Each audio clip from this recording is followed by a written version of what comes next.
Hello चपाजी, कैसे हैं आप सब? आई होप आप सब बहुत अच्छे हैं, मस्त हैं एंड सभी सेफ हैं गाइस। तो स्टार्ट करते हैं आज की क्लास को। एंड बेटा आज की क्लास रहने वाली है केमिस्ट्री स्पेशल। तो जैसे कि मैंने आप सबसे बोला है कि बेटा आपको चाहे वन शॉट हो, यानी कि हर एक टॉपिक को रिवाइज कराना हो, या फिर हो बेटा आपके क्वेश्चन प्रैक्टिस, मैं सब कराऊंगी। तो आज के लेक्चर में हम लोग क्या करने वाले हैं बेटा, टॉपिक को रिवाइज करने वाले हैं, क्योंकि ये बहुत ज्यादा इंपॉर्टेंट है। क्यों इंपॉर्टेंट है बेटा? देखो, अगर आपको टॉपिक बहुत अच्छे से क्लियर हो जाते हैं ना, तो मेरे बच्चे आपको ये चीज समझने में आसानी हो जाती है कि भाई हाँ, अब हमें शॉर्ट एंड लॉन्ग में क्या लिख कर आना है। ठीक है, तो आपको ये पता लग जाता है कि कितना पॉइंट लिखना है, क्योंकि अगर टॉपिक क्लियर होंगे तो मैं कहती हूँ पूरे चैप्टर से बेटा कहीं से भी क्वेश्चन आप छोड़कर नहीं आओगे एग्जाम में। ठीक है, याद रखना, ये जो आपको रिवीजन मैं करवा रही हूँ वो इसीलिए करा रही हूँ बार बार, ताकि भाई आपका जो चैप्टर है वो स्ट्रांग हो, आपको प्रॉब्लम ना आए। देखो, चैप्टर स्ट्रांग रहेगा, चैप्टर में जितने टॉपिक है वो पढ़ के जाओगे तो क्वेश्चंस में तो बिल्कुल नहीं आएंगे। जिन बच्चे, यानी कि जो बच्चे सिर्फ क्वेश्चंस को पढ़ के जाते हैं, अक्सर उनके साथ एक प्रॉब्लम आती है कि वो एग्जाम में भूल जाते हैं चीजों को। लेकिन आपको बिल्कुल नहीं भूलना है। जिस तरीके से प्रैक्टिस करवा रही हूँ उतने उस तरीके से करनी है, उतनी पॉइंट्स को ध्यान में रखना है। एंड ये सब बच्चे एक चीज और करेंगे, ठीक है, जितना भी आपको बताऊंगी वो कॉपी में नोट डाउन होना चाहिए। जिन बच्चों ने नोट डाउन कर रखा है उनको दोबारा नोट डाउन करने की जरूरत नहीं है ना। और प्लीज ज्यादा से ज्यादा क्लास को लाइक एंड शेयर करना है, ताकि और बच्चों को भी पता लग जाए कि Puja ma'am Unacademy 10th Hindi medium पर पढ़ा रही हैं। ठीक है,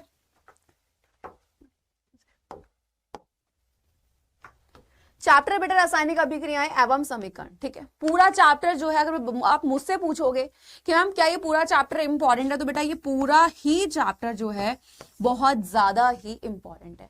चैप्टर को बेटा आपको गलती से भी छोड़कर नहीं जाना है, मैं सीधा बोल रही हूँ। ठीक है, ये जो चैप्टर है इसमें हर एक टॉपिक से बोर्ड एग्जाम में क्वेश्चन बने, चाहे वो समीकरण से बात करो, चाहे फिर आप वो विकृत गंधिता से बात करो, या फिर संचारण से, हर एक पार्ट से, यानी कि हर एक टॉपिक से बोर्ड एग्जाम में क्वेश्चन आया हुआ है। ठीक है, तो पूरा चैप्टर बहुत ही सिंपल तरीके से, आपको सबको पता है कि बायोलॉजी तो मैंने आपकी बहुत ईजी बना दी है, हिंदी ईजी बना दी है, केमिस्ट्री भी मैंने बहुत आसान बना दी है बच्चों के लिए, तो बच्चों को डर नहीं लगता है, डरने की जरूरत भी नहीं है। ठीक है, देखो सबसे पहले हम किसकी बात करेंगे, रासायनिक अभिक्रियाएं क्या होती हैं। तो सबसे पहले रासायनिक अभिक्रियाओं की बात करते हैं। देखो, रासायनिक का मतलब क्या होता है, सिंपल सा केमिकल है ना, यानी कोई ना कोई रसायन है वहां पे, यानी कि कुछ ना कुछ ऐसी दो चीजें मिल रही होंगी। अभिक्रिया क्या कहता है कि भाई अभिक्रिया हुई है, दो चीज कोई मिली है वहां पे, है ना। मैंने बोला बेटा आपने नींबू पानी बनाया कभी? आपने बोला यस मैम बनाया। मैंने कहा बेटा कैसे बनाया? आपने बोला मैम पानी लेते हैं, नमक लेते हैं, चीनी लेते हैं, है ना, उसको नींबू लेते हो, आप उसको मिक्स कर देते हो। क्लियर, चेंज हुआ होगा। अब एक सिंपल पानी था, अब उसका टेस्ट बदल चुका है ना, शायद उसका रंग भी बदल गया हो थोड़ा सा, है ना। तो कहीं ना कहीं क्या होता है, रासायनिक अभिक्रियाएं क्या होती हैं? रासायनिक अभिक्रियाएं होती है बेटा जब दो या दो से अधिक चीजें आपस में मिल जाती हैं। ठीक है, यानी कि उनके मिलने पर एक क्रिया हुई। ठीक है, दो चीजें आपस में मिला दी, भाई कुछ ना कुछ तो क्रिया हुई होगी, कुछ ना कुछ तो नई चीज बनी होगी। तो रासायनिक अभिक्रिया से याद रखना, आप अगर मुझसे पूछेंगे बोर्ड एग्जाम में क्वेश्चन, ठीक है, तो क्या बन सकता है बेटा, बोर्ड एग्जाम का क्वेश्चन बन सकता है कि रासायनिक अभिक्रिया किसे कहते हैं।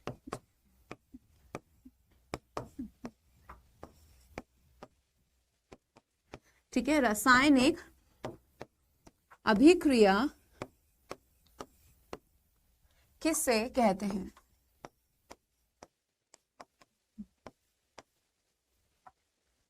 ठीक है, चलो, तो रासायनिक अभिक्रिया किसे कहते हैं ये आपको लिखना है। एंड अब लिखना क्या है मैम, डेफिनेशन कैसे लिखें आपके बस, यही तो सवाल था मैम, लिखकर कैसे आएंगे। तो सबसे पहले जल्दी से देखेंगे, तो क्या बोल रहे हैं बेटा, वह प्रक्रिया जिसमें दो या दो से अधिक जो उत्पाद हैं वो मिलेंगे और या एक से अधिक गुणधर्म वाले नए पदार्थ का क्या कर रहे हैं, वहां पे निर्माण करते हैं।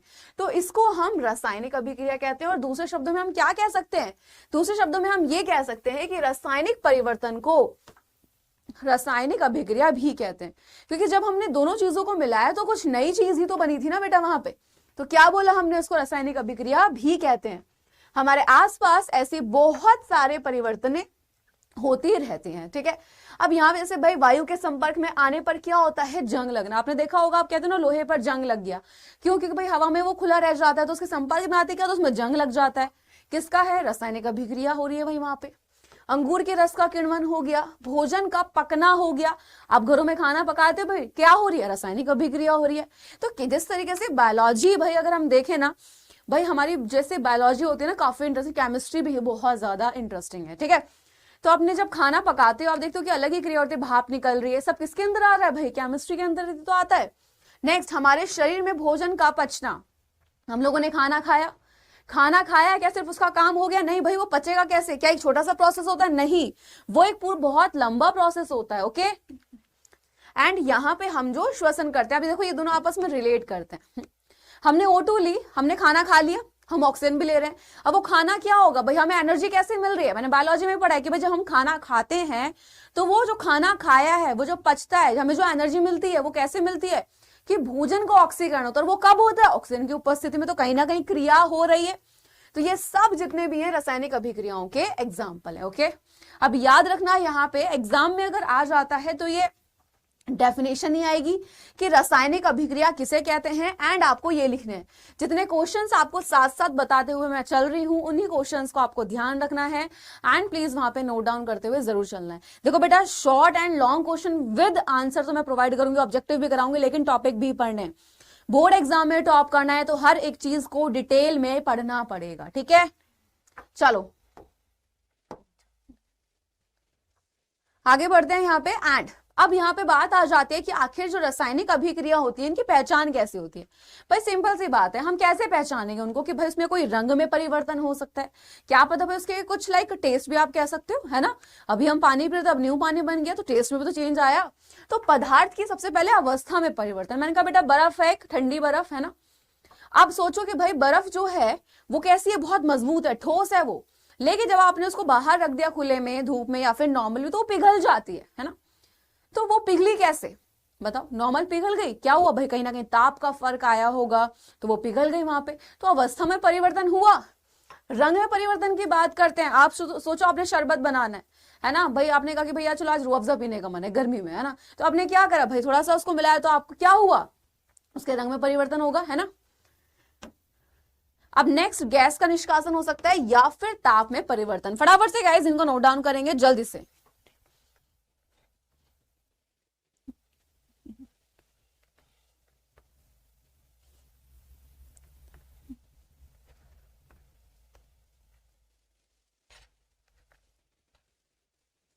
हो गया, चलो रासायनिक समीकरण तो क्लियर हो गया क्या है ना, सॉरी अभिक्रिया। अब बात करते हैं रासायनिक समीकरण की। ठीक है, समीकरण क्या होता है, कहीं ना कहीं देखो इंग्लिश में बोलते हैं रिएक्शन। अब ये जो आपके यहाँ पे किस तरीके से आपका, सॉरी रिएक्शन नहीं, इक्वेशन, ठीक है। तो यहाँ पे जो आपने समीकरण की अगर हम बात करते हैं किस तरीके से लिखोगे, है ना, ये इक्वेशन बनेगी कैसे, मैम होता क्या है, किस तरीके से बनती है। सबसे पहली चीज याद रखना, समीकरण बनाने के लिए मैं कहती हूँ बेटा आपको, ठीक है आपको हिंदी के नेम पता है भाई, मैग्नीशियम को Mg लिखेंगे, आपको यही पता है कि भाई मैम मैग्नीशियम ऑक्साइड को हम ये लिखते हैं। लेकिन याद रखना कि यहाँ पे जब आप केमिस्ट्री पढ़ते हो तो सबसे ज्यादा जरूरी हो जाते हैं बेटा इनके रासायनिक सूत्र को समझना।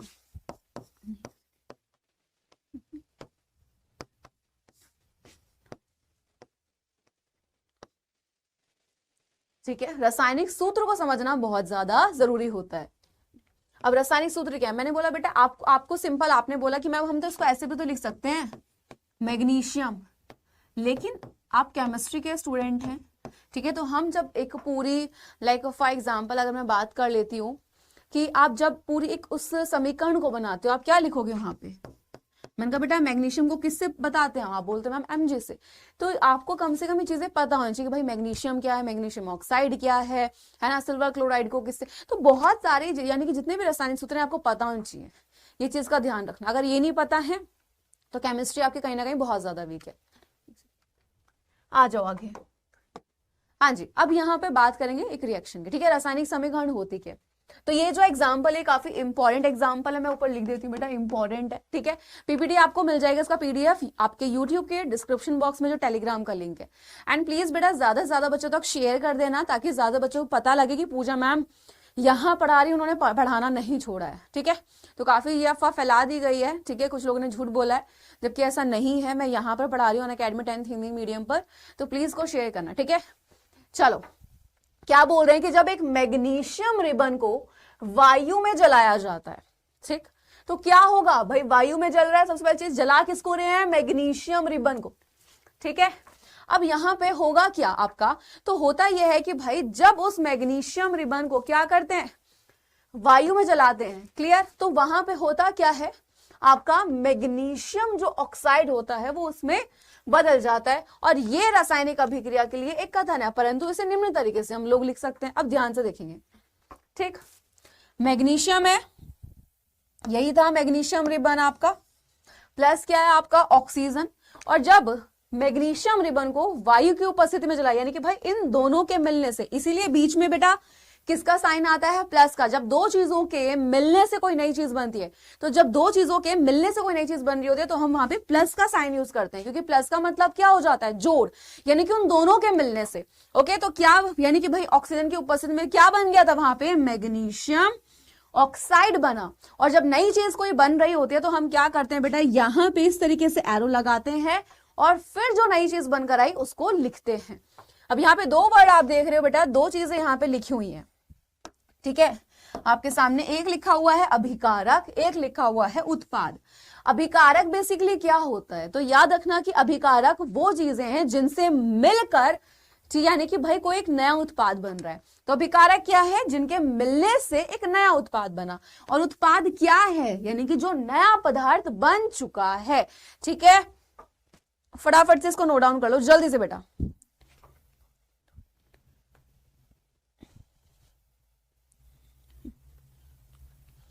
क्लियर है, ये वाली लाइन आप यहां तक लिखेंगे सिर्फ, ठीक है, मैं बता देती हूं, ये लाइन सिर्फ आपके समझने के लिए है।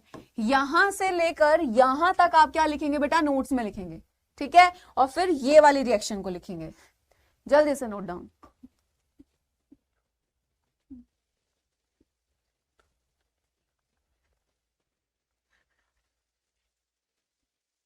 चलो आगे बढ़े। ये रहा आपका एक एग्जाम्पल, एंड यहाँ पे जो हमने अभी एग्जाम्पल देखा उसी का डायग्राम है, एनसीईआरटी में भी है, दिखाया गया था। बेसिकली मैग्नीशियम रिबन लिया, क्या हुआ, ऑक्सीजन की उपस्थिति में जला, क्या मिल गया, मैग्नीशियम ऑक्साइड मिल गया। ओके, आ जाओ, यही रिएक्शन हम लोगों ने देख ली है। एंड अब बात करते हैं यहाँ पे रासायनिक समीकरण को लिखना कैसे लिखी जाती है। ओके, तो सबसे पहली चीज यहाँ पे देखो, जो मैंने अभी पॉइंट आपको बताया ना बेटा, वही पॉइंट है। क्या है मेरे बच्चे, कि मैंने बोला कि बेटा अभिकारकों के बीच प्लस का साइन, मैंने बोला कि जब दो चीजों से मिलकर बनता है, यहाँ पे दो चीजें हैं, ठीक है, Zn प्लस H2SO4, और ये दोनों मिलकर बना रहे हैं किसको, ZnSO4 को। ठीक, तो अभिकारक कौन है, वापस से अभिकारक कौन हुआ, अभिकारक हुआ वो बेटा जिनसे मिलकर क्या होता है, जिनसे मिलकर एक नया उत्पाद बन रहा होता है। उत्पाद क्या है, जो नई चीज बनी है। ठीक है, तो उत्पादों के बीच में भी यहां पे क्या है, उधर प्लस का साइन, क्या क्या बनकर आया। याद रखना अभिकारक को हम किस तरफ लिखते हैं, ऑब्जेक्टिव क्वेश्चन बनता है बेटा यहां से। ठीक है, अब अगर मैं बात करती हूं यहां पे अभिकारक की, तो बेटा अभिकारक कहां लिखा गया, अभिकारक लिखा गया बाईं ओर। पूछ लेते हैं, वो एक ऑब्जेक्टिव क्वेश्चन बहुत बार आता है बोर्ड एग्जाम में, कि अभिकारक लिखे जाते हैं समीकरण में किस ओर, दाईं ओर या बाईं ओर। तो याद रखना कि बाईं ओर लिखे जाते हैं, जबकि दाईं ओर कौन होता है, आपका उत्पाद होता है। फटाफट से गाइस को नोट डाउन।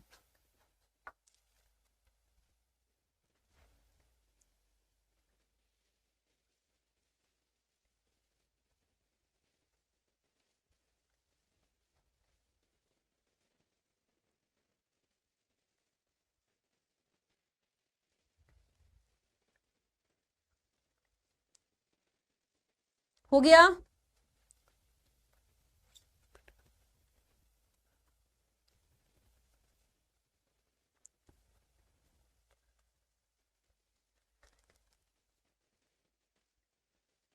आगे बढ़े।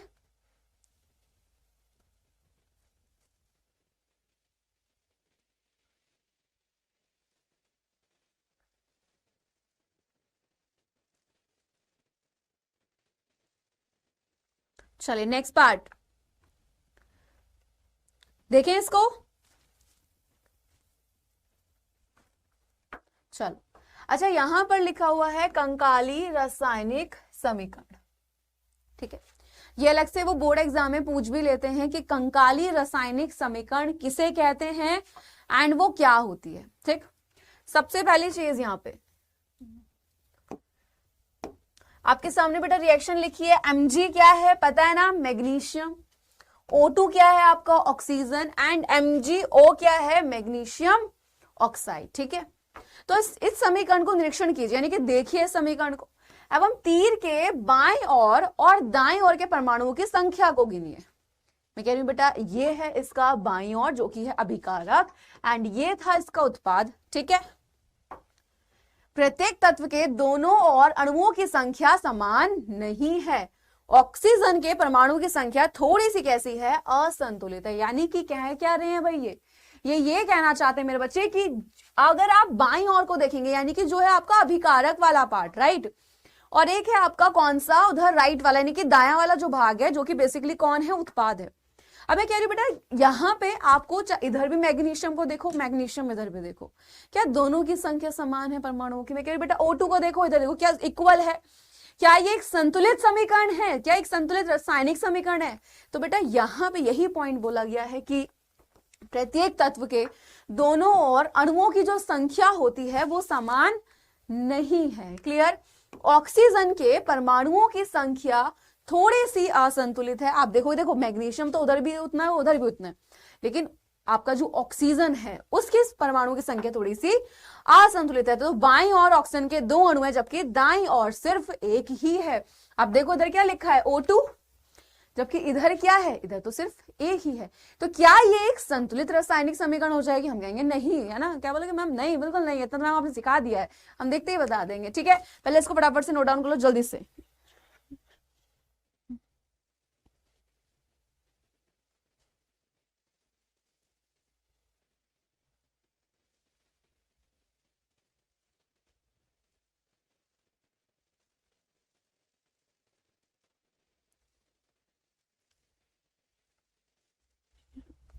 हो गया?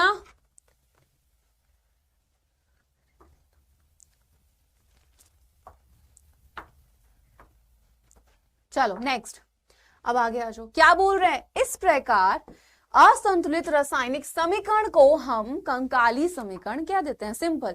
तो अब देखो आपके पास एक और आंसर मिल गया। यहां से अगर क्वेश्चन बन जाता है बेटा बोर्ड का कि कंकाली, ठीक, ऊपर मैंने हेडिंग में डलवाई है कंकाली रासायनिक समीकरण, तो एज इट इज लिखना है, बस को थोड़ा सा कलर चेंज नहीं करा है, ठीक है, वरना प्रॉपर लिखा हुआ है।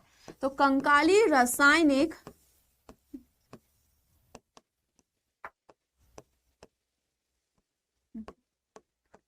समीकरण किसे कहते हैं? दूसरा क्वेश्चन यहां से ये बन जाता है। क्लियर है? ओके है?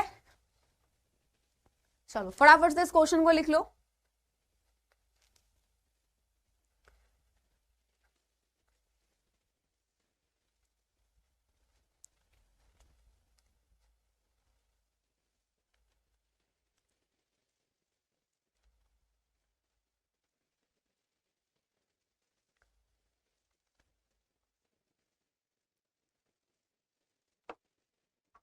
चलो नेक्स्ट पर आ जाओ।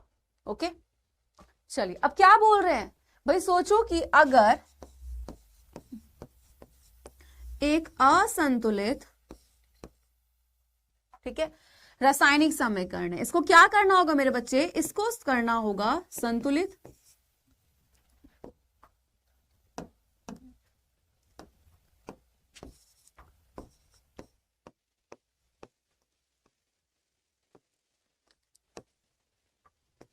क्लियर? याद रखना हमेशा कि जो भी आपकी लाइक असंतुलित समीकरण होती है, अब आपको यह पता लग चुका है असंतुलित समीकरण क्या है, उसको जब हम संतुलित करते हैं, उसको संतुलित करना जरूरी है। ठीक है, अब बोर्ड में अगर मैं आपसे बात करती हूँ, बोर्ड में बेटा यहां से सीधा क्वेश्चन बन जाता है। ठीक है, क्वेश्चन कैसे बनता है, वो कोई भी आपको रिएक्शन दे देते हैं एंड समीकरण देने पर वो बोलते हैं कि इस अभिक्रिया को, या सॉरी जो समीकरण दिए कि इसको संतुलित करो। ठीक है, यानी कि असंतुलित समीकरणों को संतुलित करो। ये 2 नंबर में भी आ जाती हैं और 3 नंबर में भी आ जाती है। इसमें बेसिकली करना क्या होता है, दोनों तरफ के जो परमाणुओं की संख्या होती है उनको समान करना होता है। तो कंकाली रासायनिक समीकरण को संतुलित करना, और कंकाली रासायनिक समीकरण क्या होती है, जो असंतुलित है। ठीक है, तो क्या बोल रहे हैं, यहां से क्वेश्चन बन जाता है ऑब्जेक्टिव का कि कौन से नियम लगता है। तो याद रखना कि द्रव्यमान संरक्षण के नियम को संतुष्ट करने के लिए रासायनिक समीकरणों को क्या किया जाता है, संतुलित किया जाता है। तो तीर के बाईं ओर ठीक। और दाईं ओर, ठीक है, तो जो दोनों है, तो बाईं और दाईं ओर के तत्वों को, यानी कि उनके जो तत्व हैं उनकी परमाणु की संख्या क्या की जाती है बेटा, समान की जाती है। क्लियर है? ठीक। तो क्या बोल रहे हैं, जिससे दोनों ओर तत्वों के परमाणुओं की संख्या समान हो सके। सिंपल। तो असंतुलित को हम संतुलित कैसे करते हैं कि भाई दोनों तरफ के जो परमाणु यानी कि जो संख्या है उनको हमें समान करना पड़ेगा। ठीक है, फटाफट से नोट डाउन गाइस, जल्दी से।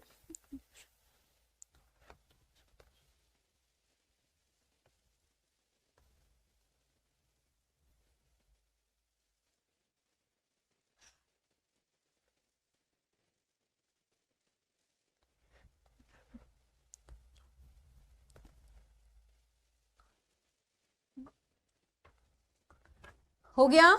चलो आगे बढ़ो। अब आ जाओ, संतुलित रासायनिक समीकरण का आखिर महत्व क्या है।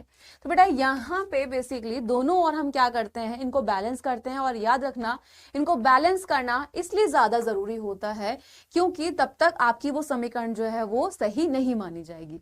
ठीक है, आगे आ जाते हैं तो इनके प्रकार आ जाते हैं और ये सारी की सारी अभिक्रिया जो है बहुत इंपॉर्टेंट है। ठीक है, तो फटाफट से लिख लो इनको जल्दी से।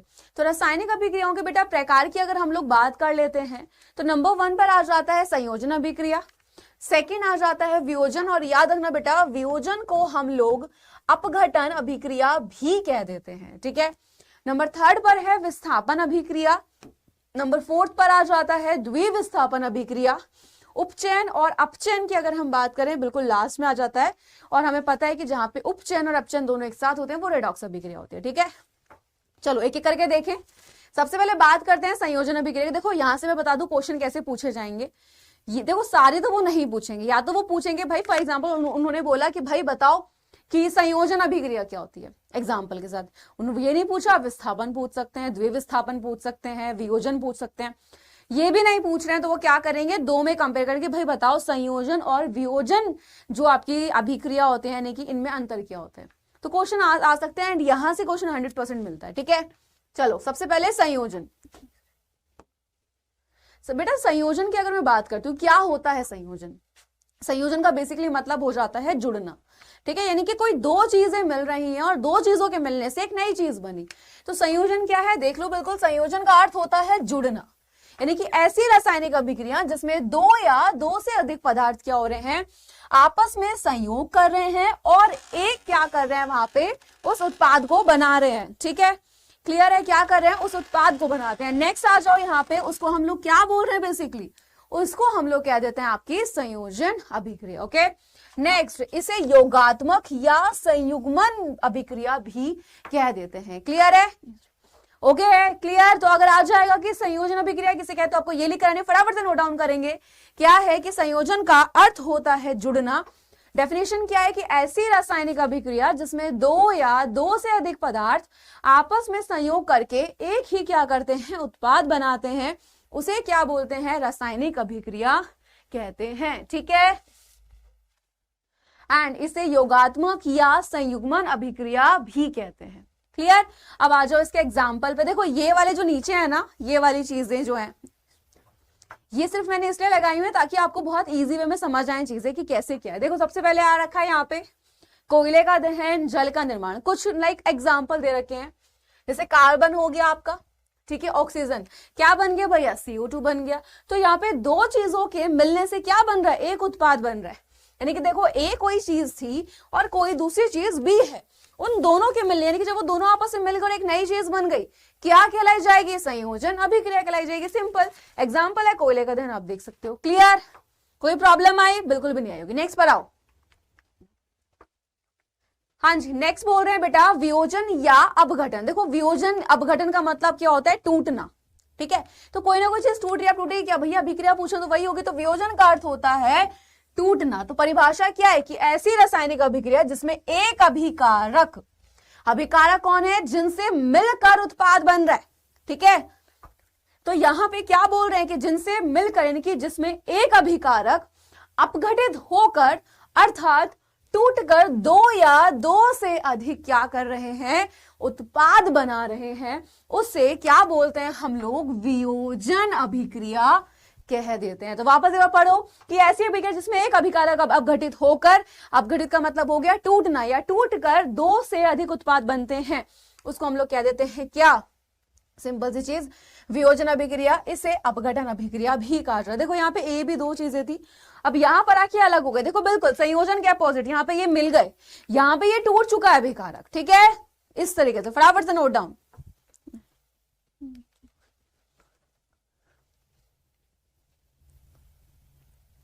हो गया, चलिए नेक्स्ट पर आ जाएं। अब क्या बोल रहे हैं कि वियोजन अभिक्रिया जो होती है वो निम्न प्रकार की होती है। कौन कौन सी? सबसे पहले आ जाती है बेटा ऊष्मीय वियोजन। ऊष्मीय वियोजन क्या है? ऊष्मा द्वारा किया गया वियोजन, यानी कि कहीं ना कहीं यहाँ पे ऊष्मा का इस्तेमाल किया गया है, किसके लिए? अपघटन के लिए। आपका सेकंड आ जाता है वैद्युत वियोजन, यानी कि विद्युत धारा जो है बेसिकली, तो वहां पे विद्युत धारा जो है वो प्रवाहित की जाती है और तब वियोजन होता है। प्रकाशीय वियोजन की बात करते हैं, यानी कि भाई कहीं ना कहीं प्रकाश से रिलेटेड, याद रखना साइंस में हर चीज जो होती है, ठीक है, वो किस में? नाम वहां पे बहुत इंपॉर्टेंट होता है, ठीक है, यानी कि भाई वहां पे जो आपका नाम होता है साइंस में, बेसिकली कोई भी नाम ऐसे नहीं रखा जाता, कुछ वहां पे रिलेट करते हैं। अपघटन का मतलब टूटना, तो भाई रिलेट करे ना, तो शब्दों में ही मतलब छुपा होता है, ये चीज याद है। तो सूर्य के प्रकाश की उपस्थिति में होने वाला वियोजन, ठीक है। नंबर 1 की बात करते हैं ऊष्मीय वियोजन। तो ऊष्मीय वियोजन का यहाँ पे सीधा बताया गया कि ऊष्मा के द्वारा किया गया वियोजन, यानी कि कहीं ना कहीं ऊष्मा का इस्तेमाल किया गया है वहां पे तोड़ने के लिए। एग्जाम्पल लिखा है चूना पत्थर है आपका, ठीक है, एंड वहां पे क्या लिखा है तीर के निशान के ऊपर कि भाई ऊष्मा का इस्तेमाल किया गया एंड वो टूट चुका है आपका किसमें? CaO एंड CO2 में। ओके, नेक्स्ट आ जाओ वैद्युत वियोजन। फटाफट से इसको नोट डाउन करो जल्दी से, जल्दी से फटाफट से।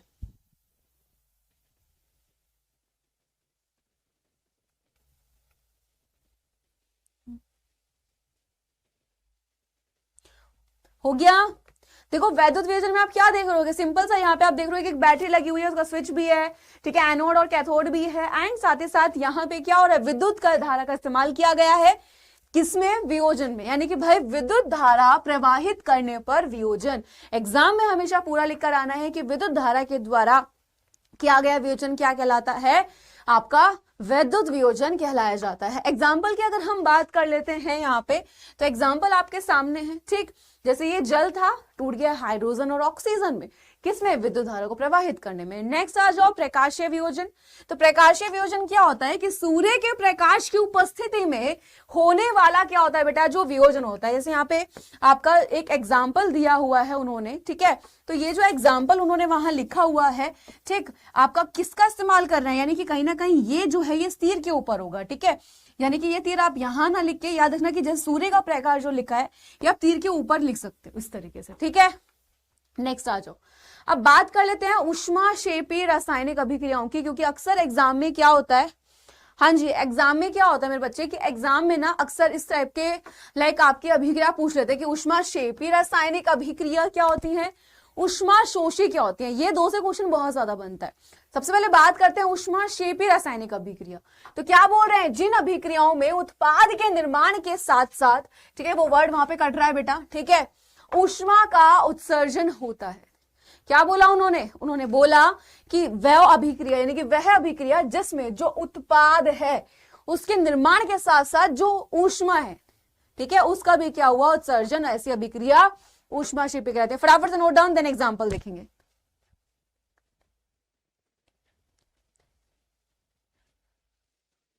हो गया, चलिए अब एग्जाम्पल देखो तो बेटा यहां से ऑब्जेक्टिव क्वेश्चन अच्छे खासे बन जाते हैं आपके।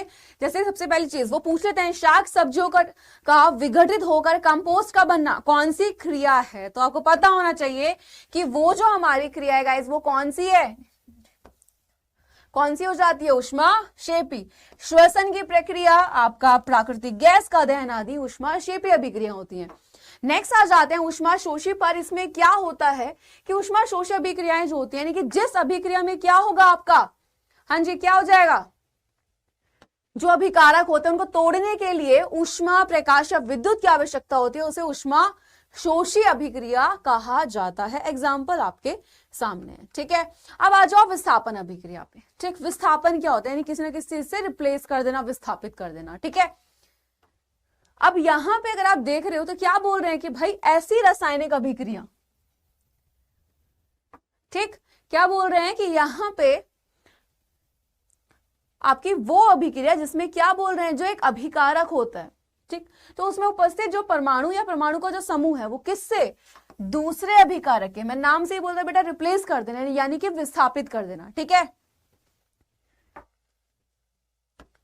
अब यहां पे क्या बोला पूरी लाइन को कि परमाणु समूह द्वारा क्या हो जाता है, विस्थापित हो जाता है, तो ऐसी अभिक्रिया को हम विस्थापन अभिक्रिया कहते हैं। तो जो बच्चे इसको लिखना चाहते हैं वो इसको लिख सकते हैं।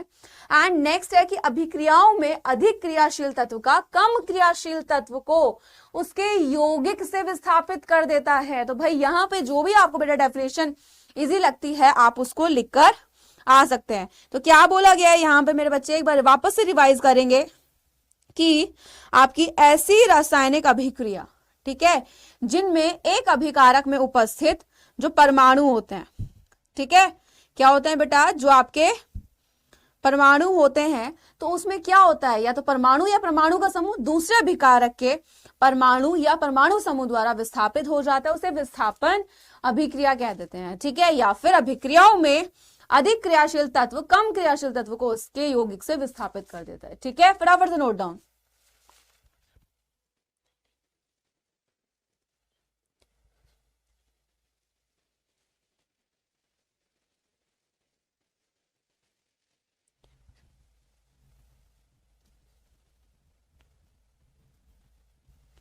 हो गया,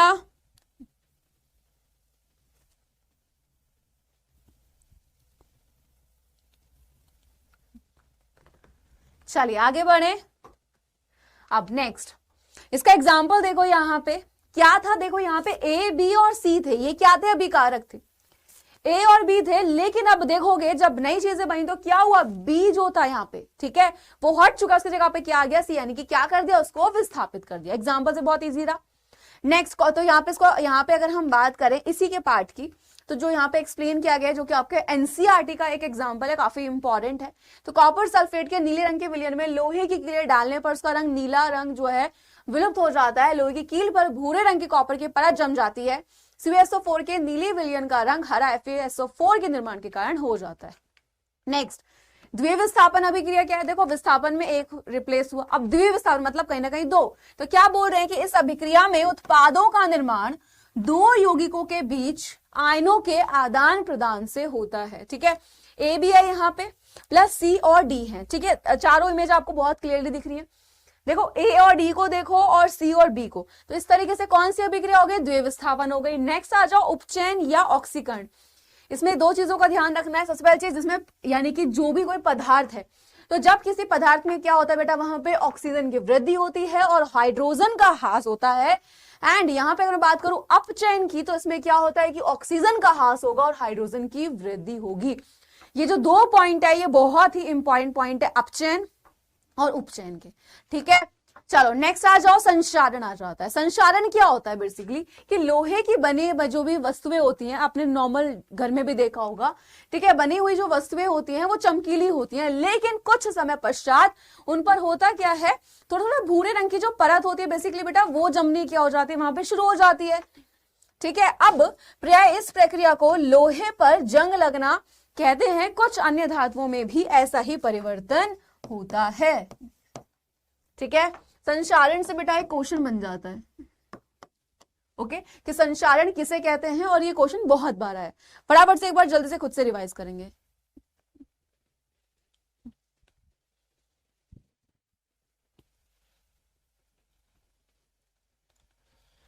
जल्दी से खुद से पढ़ो बेटा एक बार, फटाफट से देखो, रिवाइज खुद के खुद करते चलनी है क्लास में।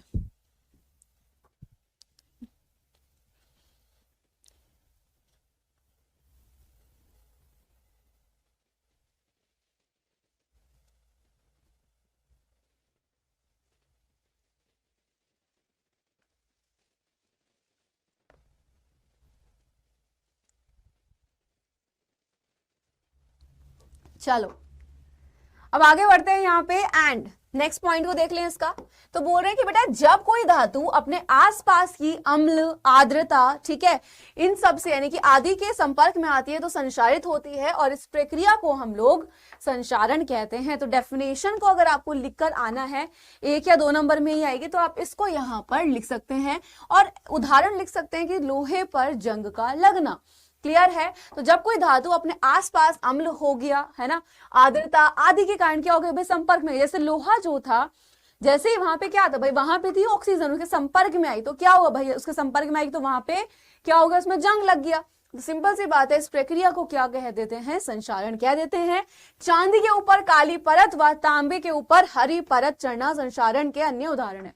आपने देखा होगा कि जब आप तांबे वगैरह की अंगूठी पहन लेते हो तो उसमें होता क्या है कि थोड़ा थोड़ा ना वो थोड़ा टाइम बाद हरी होना स्टार्ट सी हो जाती है, राइट। किसका एग्जांपल है, संक्षारण, आपकी डेली लाइफ का ही तो है। नेक्स्ट आ जाओ, क्या बोल रहे हैं, क्या यहाँ पे क्वेश्चन सा दे दिया उन्होंने, क्या आपने चांदी तथा तांबे पर चढ़ने वाली परत के रंग पर कभी ध्यान दिया है? बहुत बार दिया होगा। तो आपका संक्षारण के कारण कार के ढांचे, पुल, लोहे की रेलिंग, जहाज तथा धातु विशेषकर लोहे से बनी वस्तुओं की बहुत क्षति होती है। लोहे का संक्षारण एक गंभीर समस्या है। क्षतिग्रस्त लोहे को बदलने में हर वर्ष अधिक पैसा खर्च होता है।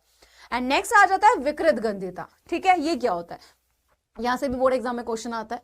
तो वसा युक्त अथवा तैलीय खाद्य पदार्थ जब लंबे समय तक रखी रह जाती है तब उसका स्वाद या गंध कैसी होती है? तो आप सोचो कि उपचयित होने पर तेल एवं वसा विकृत गंधित हो जाते हैं तथा उनके स्वाद व गंध बदल जाता है। आपने देखा होगा जो बहुत ही ज्यादा तेल वाली चीजें होती हैं, ठीक है, उनमें क्या होता है, बहुत दिन तक रखी रहती है तो एक अजीब सी स्मेल हो जाती है। तो वो क्यों होती है, या फिर उनका टेस्ट बदल जाता है? तो उपचयित होने पर तेल एवं वसा विकृत गंधी हो जाते हैं तथा उसके स्वाद तथा गंध बदल जाते हैं। प्राय तैलीय तथा वसायुक्त खाद्य सामग्रियों में उपचयन रोकने वाले पदार्थ, ठीक है, मिलाए जाते हैं। वायुरोधी बर्तनों में खाद्य सामग्री रखने से उपचयन की गति धीमी हो जाती है। अब बोल रहे हैं, क्या आप जानते हैं कि चिप्स बनाने वाले चिप्स की थैली में से ऑक्सीजन हटाकर उसमें नाइट्रोजन, ठीक है, जो कि, ठीक है, यहां पे लिख लेना बेटा, जो कि, ठीक है, आपका क्या है, आपका कम सक्रिय गैस से युक्त कर देते ताकि चिप्स का उपचयन ना हो सके। ओके, तो यहां पर आपका जो चैप्टर है कौन सा, रासायनिक अभिक्रियाएं एवं रासायनिक समीकरण। क्या ये चीज क्लियर हुई? एक बार इसको रिवाइज कर लो बेटा, बस एक बार फटाफट से इस वाले पार्ट को देख लो एक बार जल्दी से।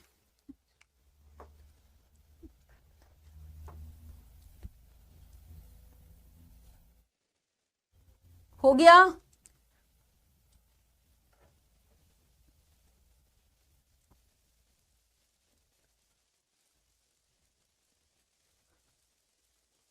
चलिए अब यहां पे देख लो कि आखिर इंपॉर्टेंट क्या है। चैप्टर पूरा ही इंपॉर्टेंट है। इस चैप्टर से बेटा परिभाषा आती है एग्जाम में, प्लस यहां से मैंने आपको हर एक डेफिनेशन तो प्रोवाइड कर दी है। यहां से आता है समीकरण को संतुलित करना, ठीक है, समीकरणों को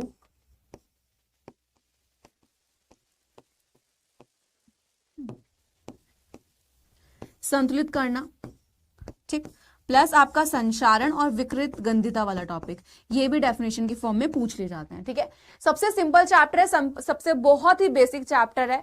चैप्टर काफी इंपॉर्टेंट है, इसके सारे एग्जाम्पल बहुत ज्यादा इंपॉर्टेंट है, तो आप उनको बिल्कुल भी मिस नहीं करेंगे। याद रखना, जितने एग्जाम्पल आप अच्छे से पढ़ के जाएंगे, केमिस्ट्री में रिएक्शन बहुत इंपॉर्टेंट होती है। तो इस चैप्टर के जितने भी जो इंपॉर्टेंट पार्ट हैं, जो इतने आपके इंपॉर्टेंट टॉपिक हैं, डायरेक्ट जो डेफिनेशन के फॉर्म में पूछे जाते हैं, वो मैंने बता दिए। अभी कहीं ना कहीं बच्चों को ये आता है कि मैम इंपॉर्टेंट रिएक्शन कौन से, तो वो मैं करवाऊंगी, तो उसकी टेंशन नहीं लेनी है। ओके, चलिए, तो फिर यहीं पे क्या करते हैं गाइस, ये वाला चैप्टर तो आपका खत्म हो जाता है। ओके, तो यहां पे आगे कौन सा आपका रासायनिक अभिक्रियाओं वाला जो चैप्टर होता है गाइस, वो हो जाता है पूरे तरीके से कंप्लीट। क्लियर है? चलिए बेटा, फिर आगे स्टार्ट कर देते हैं धातु अधातु वाले चैप्टर को। वैसे तो बेटा ये वाला जो चैप्टर है मैंने आपको ऑलरेडी पढ़ाया हुआ है, लेकिन हम वन शॉट कर रहे हैं तो हम सारे चैप्टर को रिवाइज करेंगे। एंड सारे चैप्टर को रिवीजन में आज हम जिस चैप्टर को करने वाले हैं बेटा, आपका रासायनिक अभिक्रिया एवं समीकरण वाला हो गया। 4 चैप्टर है ना, इस बार 5 चैप्टर नहीं आ रहे हैं। सेकेंड आपका अम्ल क्षारक एवं लवण वाला होता है वैसे तो, लेकिन हम कौन सा करेंगे, धातु एवं अधातु वाला। ठीक है, उसके बाद अम्ल क्षारक लवण, फिर कार्बन वाला चैप्टर। तो शुरू कर देते हैं। एंड सबसे पहली चीज आ जाते हैं किस पे, धातु पे। ठीक है, तो बेटा धातु क्या होते हैं, तो धातु यानी कि भाई पदार्थ जो कठोर, चमकीले, आघात बदर्य, ठीक है, तन्य, ध्वनिक और ऊष्मा तथा क्या होते हैं, विद्युत के क्या हो जाते हैं बेटा, आपके सुचालक होते हैं, धातु कहलाते हैं, जैसे सोडियम हो गया, ठीक है, आपका यहाँ पे पोटेशियम आ जाता है, मैग्नीशियम आ जाता है, लोहा, एल्यूमिनियम, ठीक है, आपका कैल्शियम एंड बेरियम क्या है, सभी धातुएं हैं। धातुओं का उपयोग क्या होता है, तो भाई इनका उपयोग हम कहाँ करते हैं बेटा, इमारत में, पुल, रेल पटरी को बनाने में, हवाई जहाज, समुद्री जहाज, गाड़ियों के निर्माण में, घर के उपयोग में होने वाले बर्तन, आभूषण, मशीन के पुर्जे आदि में क्या किया जाता है बेटा, इसका निर्माण किया जाता है। क्लियर है? फटाफट से नोट डाउन करेंगे जल्दी से।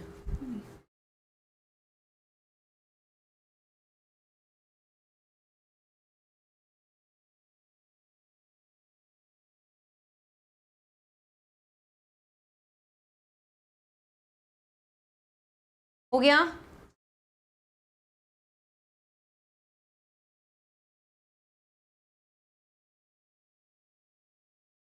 आगे बढ़े बेटा।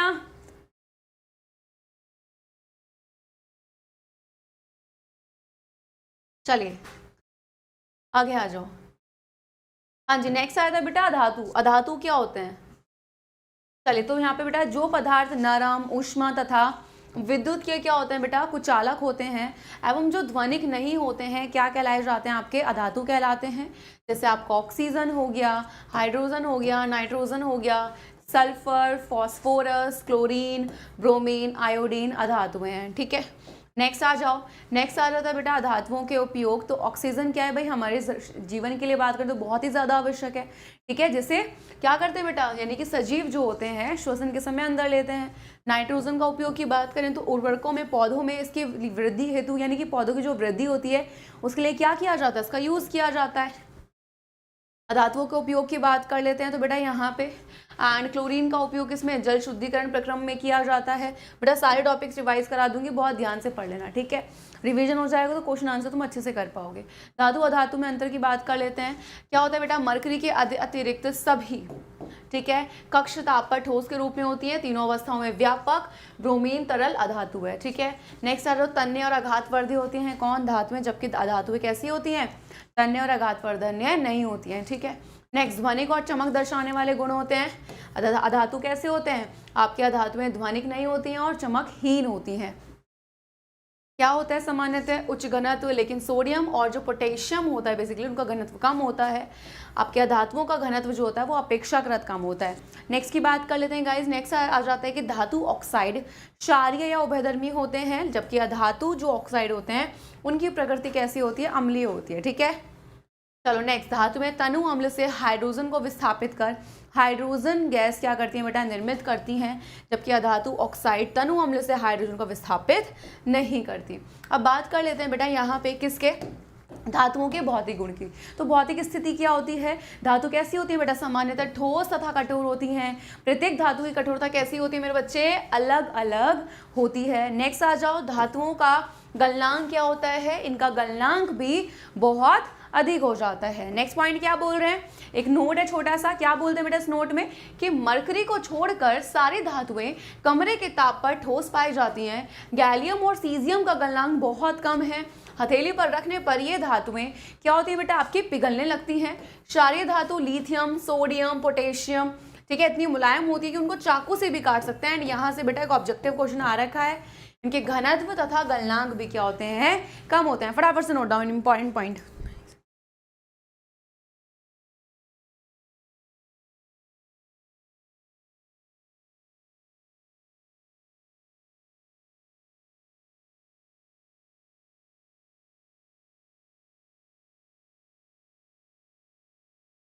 चलो, तो बेटा यहाँ पे ये चीज क्लियर हो गई। ओके, नेक्स्ट की बात कर लेते हैं बेटा। हाँ जी, धातु के भौतिक गुण की बात करते हैं। तो चमक सबसे पहले आ जाता है, एग्जाम में पूछे भी जाते हैं, तो भाई अपने शुद्ध रूप में। ठीक है, यहाँ पे अगर हम बात कर लेते हैं कि धातु की सतह कैसी होती है बेटा, चमकदार होती है। धातु के इस गुणधर्म को क्या बोल देते हैं बेटा, धातु के इसी गुणधर्म को हम क्या देते हैं, धात्विक चमक। ठीक है, नेक्स्ट आ जाओ, आघातवर्ध्यता क्या होता है कि धातुओं को पीटकर पतली चादर बनाई जा सकती है। इस गुणधर्म को आघातवर्ध्यता कहते हैं। सोना तथा चांदी में सबसे अधिक आघातवर्ध्य क्या होती है बेटा, धातुएं होती हैं। नेक्स्ट बात कर लेते हैं गाइस तन्यता की। तो धातु के पतले तार के रूप में खींचने की क्षमता को तन्यता कहा जाता है। सोना सबसे अधिक तन्य धातु है, 1 ग्राम सोने से 2 किलोमीटर लंबा तार तक बनाया जा सकता है। नेक्स्ट क्या बोल रहे हैं भौतिक गुण में, ध्वनिक सामान्यतः धातुएं कैसी होती हैं, यानी कि धातुएं कठोर सतह से टकराने पर एक विशेष आवाज उत्पन्न करती हैं, उन्हें क्या कहते हैं, ध्वनिक कह देते हैं। एग्जाम्पल यहाँ पे ध्यान रखने हैं, जितने नोट आ रहे हैं वो ध्यान रखने हैं। क्या बोल रहे हैं, लेड और जो मरकरी होता है, इसको पारा बेसिकली हम कह देते हैं, ऊष्मा के क्या होते हैं, आपके कुचालक हो जाते हैं। नेक्स्ट पर आ जाओ, नेक्स्ट क्या बोल रहे हैं यहाँ पे, हाँ जी, भौतिक स्थिति धातुएं सामान्यतः या तो ठोस, ठीक है, या फिर गैसें होती हैं। क्लियर। अब आगे की बात कर लेते हैं। ब्रोमीन ऐसी अधातु है जो द्रव्य होती है, चमक अधातुओं में चमक नहीं होती। आयोडीन अधातु होते हुए भी कैसा होता है, चमकीला होता है, तो ये भी क्या हो जाता है बेटा, वाद हो जाता है। आघातवर्धकता कह देते हैं, क्या बोल रहे हैं, हाँ जी, यहाँ पे धातुएं जो होती हैं, हाँ जी, आघातवर्धकहीन नहीं होती हैं, अधातुएं भंगुर होती हैं, इन्हें पीटने पर ये टूट जाती हैं, अधातुएं तन्य नहीं होती हैं। नेक्स्ट चालकता, अधातुएं विद्युत तथा ऊष्मा की क्या होती हैं बेटा, कुचालक होती हैं। कार्बन का अपरूप हीरा ऊष्मा का सुचालक होता है, कार्बन का अपरूप ग्रेफाइट विद्युत का क्या होता है बेटा, सुचालक होता है। नेक्स्ट पॉइंट, हाँ जी, धातुओं के क्या आ जाते हैं बेटा, रासायनिक गुण की बात करें, नंबर 1 आता है कि धातुओं का वायु में दहन होगा तो क्या होगा, तो वह रासायनिक प्रक्रम जिसमें पदार्थ ऑक्सीजन से अभिक्रिया करके ऊष्मा देता है उसको हम क्या कहते हैं, दहन कहते हैं। तो दहन की डेफिनेशन याद रख लेना। सामान्यतः धातुओं का वायु में दहन, अब याद रखना, यहाँ से समीकरण बनानी आपको आ जाती है कि भाई क्या हुआ, वहां पे दहन हुआ था, आपको पता है कि O2 की उपस्थिति में हुआ। तो सामान्यतः धातुओं का वायु में दहन चमकदार ज्वाला के साथ होता है तथा लगभग सभी धातुएं ऑक्सीजन के साथ मिलकर संगत धातु के ऑक्साइड बनाती हैं। नेक्स्ट आ जाओ, धातु प्लस ऑक्सीजन क्या हो गया, धातु ऑक्साइड। ठीक है, उदाहरण के लिए जब कॉपर को वायु की उपस्थिति में गर्म किया जाता है तो ये ऑक्सीजन के साथ मिलकर काले रंग का क्या बना देता है, कॉपर ऑक्साइड। भाई इक्वेशन में यहाँ पे बताया गया कि भाई कॉपर है, ऑक्सीजन की उपस्थिति में चला क्या बन गया, 2CuO बन चुका है, यानी कि कॉपर ऑक्साइड। नेक्स्ट की बात कर लेते हैं गाइस। तो धातुओं के रासायनिक गुणधर्म में क्या आ जाता है, इसी प्रकार एल्यूमिनियम जो होता है वो क्या कर रहा है बेटा, एल्यूमिनियम ऑक्साइड क्या करता है, प्रदान करता है। बेटा यहाँ पे किसी को कोई प्रॉब्लम आ रही है, देखो चैप्टर मैंने ये पहले भी पढ़ाया हुआ है, वापस पढ़ा रही हूँ, सारे चैप्टर को एक बार बस रिवाइज कर। देखो पूरे साल आपने टॉपिक पढ़े हैं, इस टाइम मैं सारा रिवाइज करूँ ताकि आपको जितना भी आपने पढ़े हैं कॉन्सेप्ट वो रिवाइज हो जाए। ठीक है, ओके, चलो आगे बढ़े यहाँ पे। नेक्स्ट, हाँ जी, नेक्स्ट आया था बेटा यहाँ पे धातु ऑक्साइड के गुणधर्म क्या हो जाता है। तो बेटा सामान्यतः धातु ऑक्साइडों की प्रकृति क्षारीय होती है।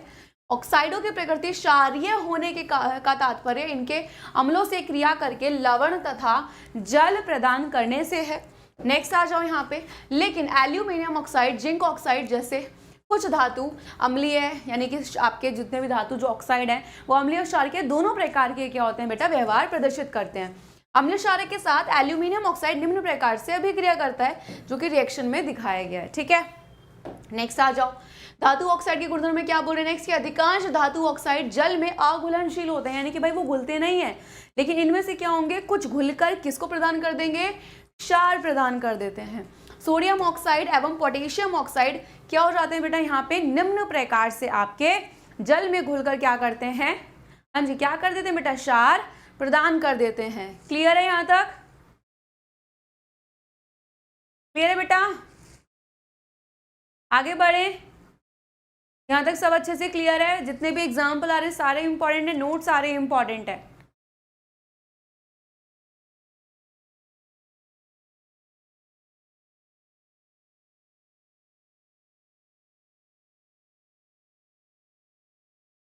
चलो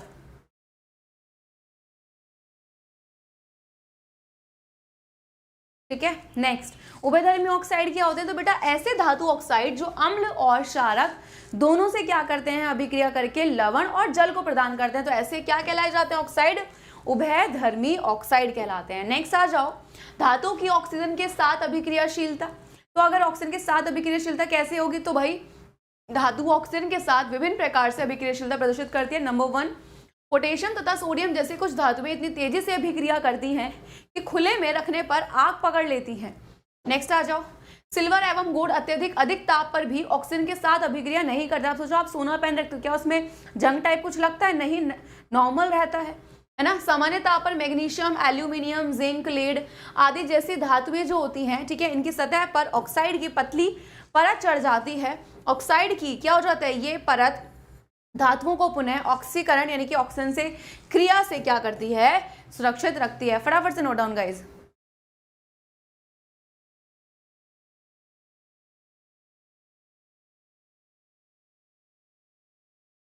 हो गया बेटा?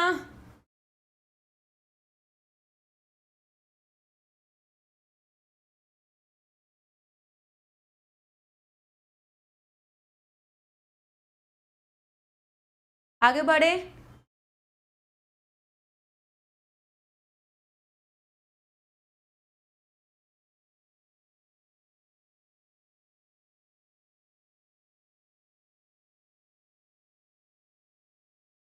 चलो नेक्स्ट पर आ जाओ।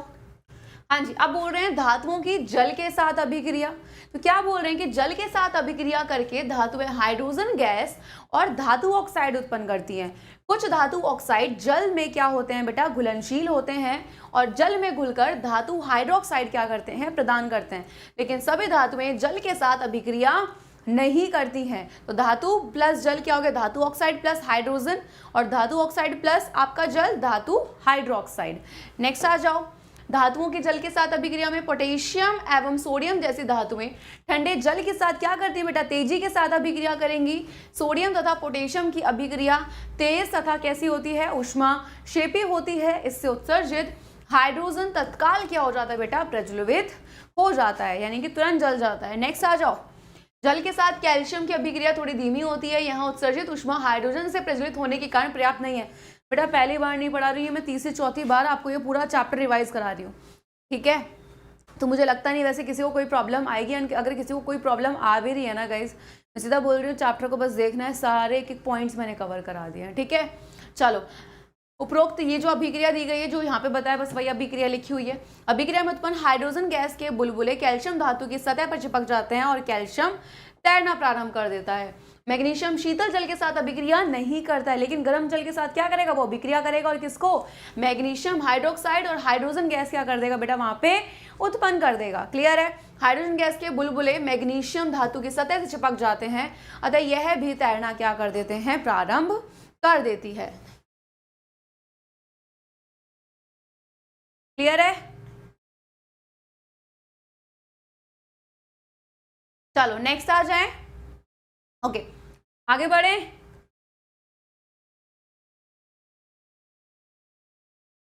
बड़े बेटा आगे नेक्स्ट, यहां तक सब कुछ क्लियर है, यस या नो?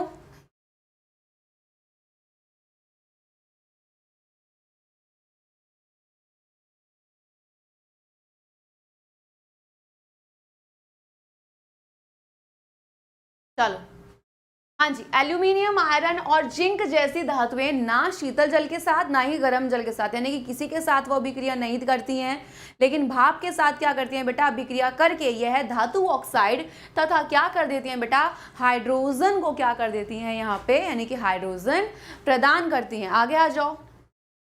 हाँ जी, लेड, कॉपर, सिल्वर, गोल्ड जैसी धातुएं जल के साथ क्या नहीं करती हैं, बिल्कुल अभिक्रिया नहीं करती हैं।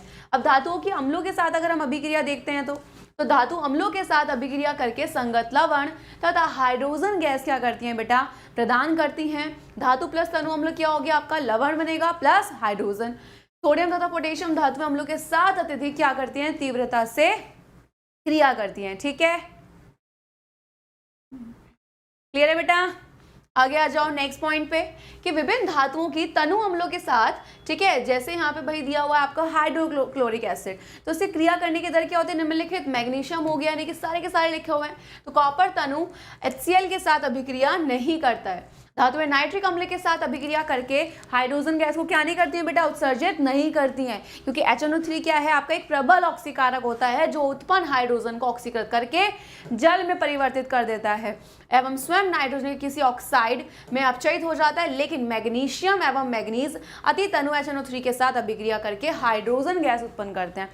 बेटा सारा पढ़ाया हुआ है एंड आपको मैं केमिस्ट्री के क्वेश्चन की प्रैक्टिस भी लाइव कराऊंगी, तो उसकी टेंशन लेने की ज़रूरत भी बिल्कुल नहीं है। ठीक है, केमिस्ट्री का भी बेटा बिल्कुल लाइव कराऊंगी, तो बिल्कुल टेंशन मत लेना कि मैम कैसे होगा क्या नहीं होगा, बिल्कुल सब अच्छे से होगा। आपको जितना भी पेपर है बस पढ़ कर जाओ। ठीक है, केमिस्ट्री की भी लाइव मैराथन कराऊंगी, आपके बायोलॉजी की भी होगी। ठीक है, तो टेंशन नहीं लेना। आ जाओ नेक्स्ट।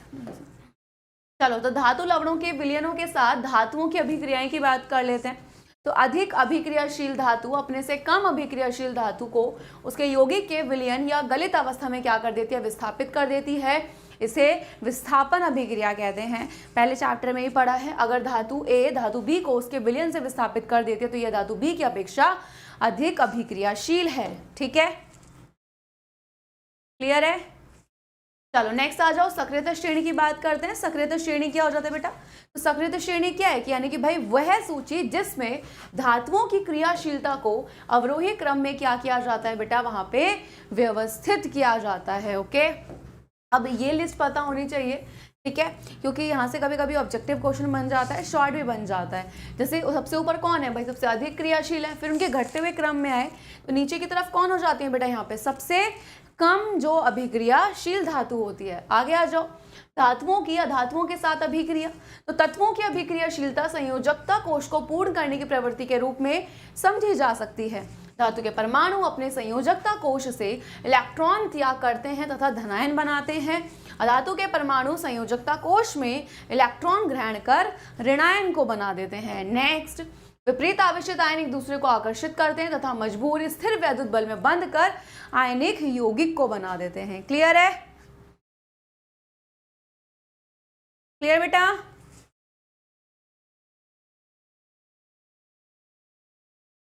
चलिए आगे बढ़े। अब आयनिक यौगिकों के गुणधर्म देखें तो बेटा भौतिक प्रकृति की बात करते हैं तो धन एवं ऋण आयनों के बीच मजबूत आकर्षण बल के कारण आयनिक यौगिक ठोस एवं कठोर होते हैं। ये यौगिक सामान्यतः भंगुर होता है तथा दाब डालने पर टुकड़ों में टूट जाते हैं।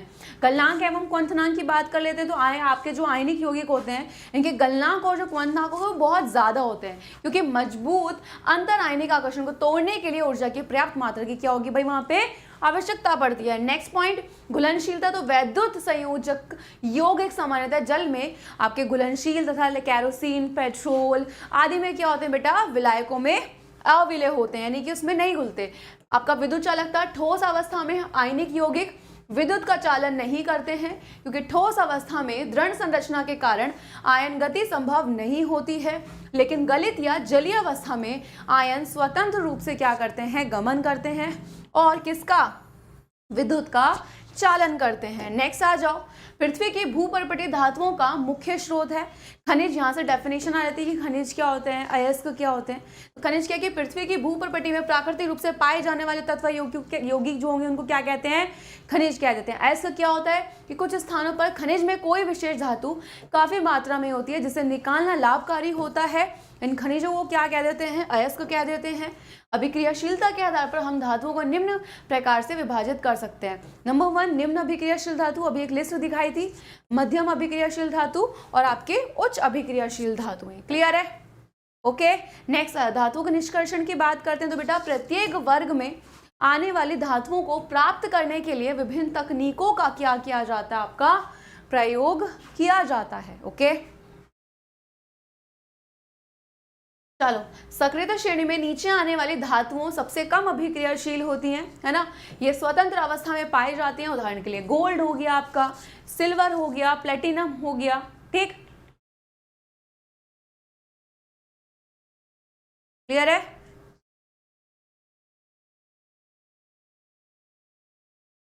चलो, स्वतंत्र अवस्था में पाए जाते हैं कॉपर एवं सिल्वर अपने सल्फाइड क्या हो जाते हैं बेटा, यहाँ पे आपके ऑक्साइड के अयस्क के रूप में संयुक्त अवस्था में भी पाए जाते हैं। जल्दी से नोट डाउन बेटा।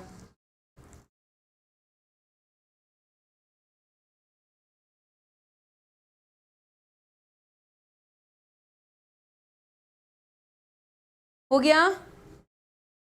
नेक्स्ट बढ़े आगे की तरफ। चलो नेक्स्ट, हाँ जी बेटा, नेक्स्ट क्या बोल रहे हैं यहाँ पे बोल रहे हैं कि सक्रियता श्रेणी में सबसे ऊपर की धातुएं, ठीक है, इतनी अधिक अभिक्रियाशील होती हैं कि ये कभी भी स्वतंत्र तत्व के रूप में नहीं पाई जाती। अयस्क से शुद्ध धातु का निष्कर्षण निम्न चरणों में होता है। कौन कौन सा? नंबर 1 अयस्कों का समृद्धिकरण। तो पृथ्वी से खनिज अयस्कों में मिट्टी, रेत आदि जैसे कई अशुद्धियां होती हैं जिसे हम क्या बोलते हैं, गैंग कह देते हैं। अयस्कों से गैंग को हटाने के लिए जिन प्रक्रियाओं का उपयोग होता है वे अयस्क एवं गैंग के भौतिक या रासायनिक गुणधर्मों पर क्या होते हैं बेटा, आधारित होती हैं। इस पृथक्करण के लिए विभिन्न तकनीक क्या की जाती हैं, अपनाई जाती हैं।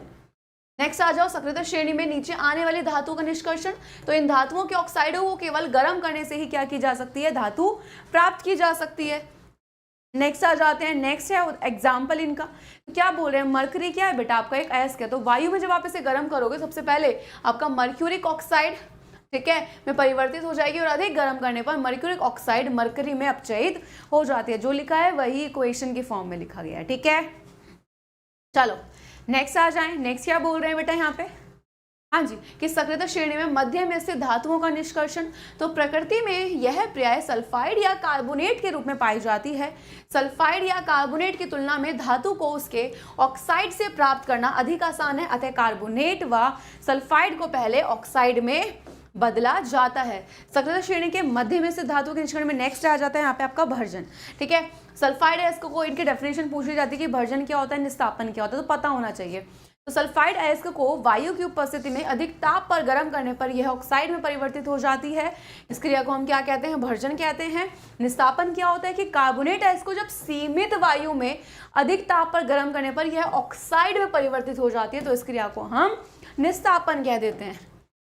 चलो नेक्स्ट आ जाओ यहाँ पे अपचयन। तो कार्बन जैसे उपयुक्त अपचायक का उपयोग कर भर्जन या निस्तापन से प्राप्त धातु ऑक्साइड से धातु प्राप्त की जा सकती है, यानी कि की भी जाती है। एग्जाम्पल के लिए जब जिंक ऑक्साइड को कार्बन के साथ गर्म किया जाता है तो यह जिंक धातु में क्या हो जाएगा, अपचयित हो जाएगा। बेटा याद रखना, अगर कॉन्सेप्ट स्ट्रांग है तो ही चीजें बेटर अच्छे तरीके से आपकी हो पाएंगी, है ना, क्लियर है। अगर आपके कॉन्सेप्ट ही स्ट्रांग नहीं है, क्लियर, तो दिक्कत आ जाएगी फिर।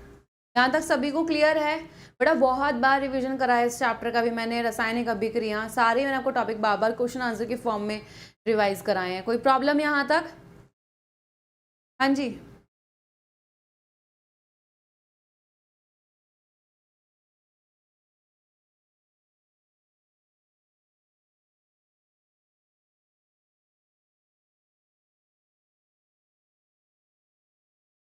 क्लियर है बेटा? आगे बढ़े,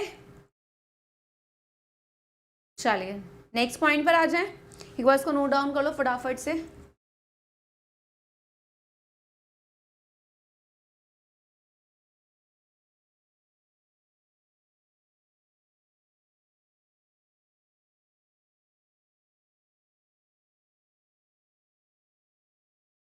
चलो नेक्स्ट आ जाओ।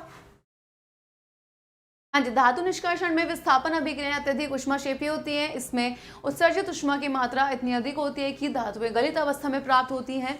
आयरन ऑक्साइड के साथ एल्यूमिनियम की अभिक्रिया का उपयोग रेल की पटरी एवं मशीन पुर्जों के दरारों को जोड़ने के लिए किया जाता है। इस अभिक्रिया को थर्मेट अभिक्रिया कह देते हैं। नेक्स्ट आ जाता है सक्रियता श्रेणी में सबसे ऊपर से धातुओं का जो निष्कर्षण होता है, ठीक है। तो कैसे हो जाता है यहाँ पे कि भाई विद्युत अपघटने अपचयन द्वारा प्राप्त किया जाता है। एग्जाम्पल के लिए सोडियम, मैग्नीशियम और कैल्शियम को उनके गलित क्लोराइडों के विद्युत अपघटन से क्या किया जाता है बेटा, प्राप्त किया जाता है, ठीक है। नेक्स्ट आ जाओ, कैथोड पर धातुएं निक्षेपित हो जाती हैं और एनोड पर क्लोरीन मुक्त हो जाती है। इसी प्रकार एल्यूमिनियम ऑक्साइड के विद्युत अपघटनीय अपचयन से एल्यूमिनियम को प्राप्त किया जाता है। ओके, धातु का परीक्षीकरण, ठीक है। तो विभिन्न अपचयन प्रक्रमों से प्राप्त धातुएं पूर्ण रूप से शुद्ध नहीं होती हैं। इनमें अपद्रव्य होते हैं जिन्हें हटाकर ही शुद्ध धातु प्राप्त की जा सकती है। धातुओं से अपद्रव्य को हटाने के लिए सबसे अधिक प्रचलित विधि विद्युत अपघटनी का क्या है बेटा, परीक्षीकरण है। विद्युत अपघटनी परीक्षीकरण क्या है कि भाई कॉपर, जिंक, टीन, निकेल, आपका सिल्वर, गोल्ड आदि अनेक धातुओं को क्या होता है, परीक्षीकरण विद्युत अपघटन द्वारा किया जाता है। इस प्रक्रिया में अशुद्ध धातु को एनोड तथा आपके शुद्ध जो होती है यानी कि शुद्ध धातु जो होते हैं बेसिकली उसकी पतली परत को कैथोड बनाया जाता है। नेक्स्ट, धातु के लवण को विलयन का उपयोग विद्युत अपघटय के रूप में होता है। विद्युत प्रवाह करने के पश्चात एनोड में अशुद्ध धातु विद्युत अपघटय में घुल जाती है तथा उतनी ही मात्रा में शुद्ध कॉपर विद्युत अपघटय से कैथोड पर क्या होती है, निक्षेपित होती है। अविलय अशुद्धियां एनोड तली पर क्या हो जाती है, निक्षेपित होती हैं, जिससे एनोड पंख कह देते हैं। संचारण क्या हो जाता है कि जब कोई धातु, आपने ये पहले वाले चैप्टर में पढ़ा होता है ना, कि जब कोई धातु वातावरण में जो उपस्थित आपका ऑक्सीजन हो गया, अम्ल हो गया, आर्द्रता हो गया, इनके संपर्क में आती है तो वो संचारित होना शुरू हो जाती है, ठीक है।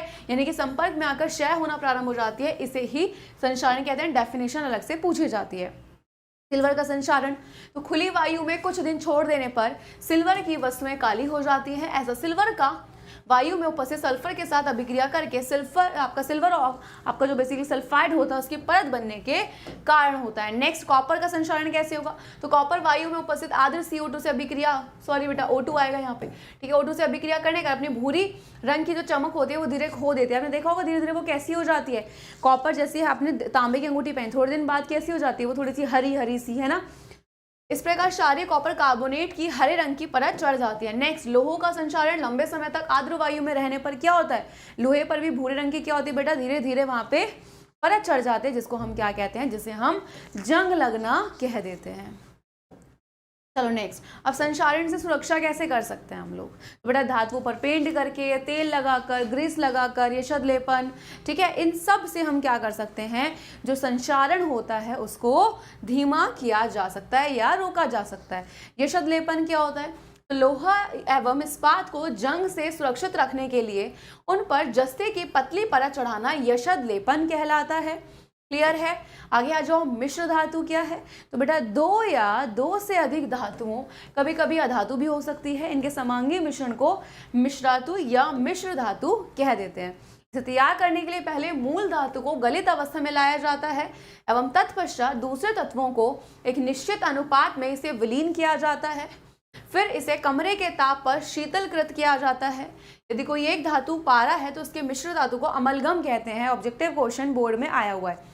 शुद्ध धातु की अपेक्षा उसके मिश्रातु की विद्युत चालकता एवं गलनांक क्या होता है बेटा, कम होता है। नेक्स्ट आया था कौन सा, अम्ल क्षारक एवं लवण। अच्छा बेटा स्टार्ट करते हैं अम्ल क्षारक एवं लवण वाले चैप्टर को। और याद रखना कि अम्ल क्षारक और लवण वाला जो चैप्टर है गाइस, ये थोड़ा सा मतलब देखो यहाँ से क्वेश्चंस आते हैं, चैप्टर छोटा सा है, समझोगे तो बहुत जल्दी कवर हो जाएगा। एंड हमें ट्राई करना है कि हम जितना जल्दी हो सके सारे चैप्टर्स को फटाफट से रिवाइज कर लें, बिकॉज हमें अपनी क्या लेनी है, मैराथन भी लेनी है, ठीक है, जो कि आपकी 1 बजे होने वाली लाइव, जिसे हम क्वेश्चन प्रैक्टिस करेंगे।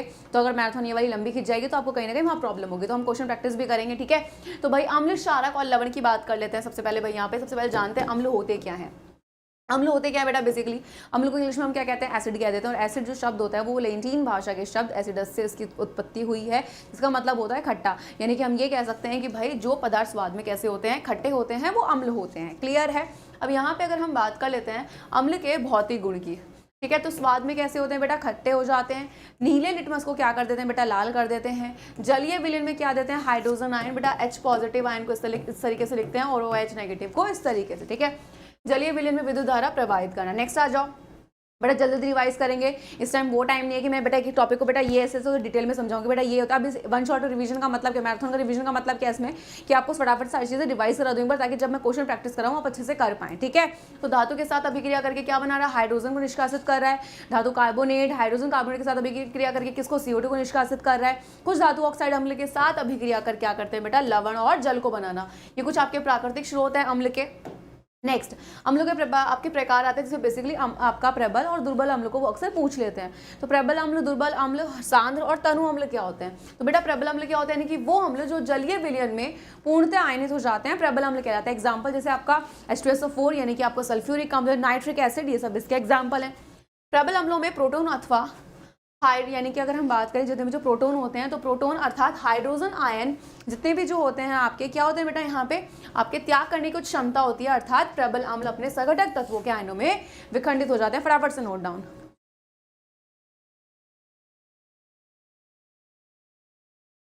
क्लियर है।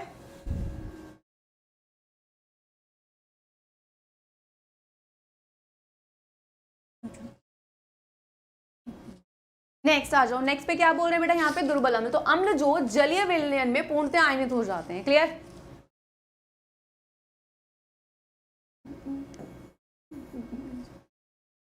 चलिए, तो यहाँ पे बोल रहे हैं कि जो जलीय विलयन में पूर्णतः आयनित ना हो, ठीक है, यानी कि पूरी तरीके से आयनित नहीं होते हैं, वो आंशिक रूप से आयनित होते हैं, तो ऐसे अम्लों को हम क्या बोल देते हैं, दुर्बल अम्ल कह देते हैं। एसिटिक एसिड हो गया, फॉर्मिक एसिड, इसी के क्या है एग्जाम्पल है। और दुर्बल अम्ल अपने हाइड्रोजन आयनों को पूर्णतः त्याग नहीं करते हैं।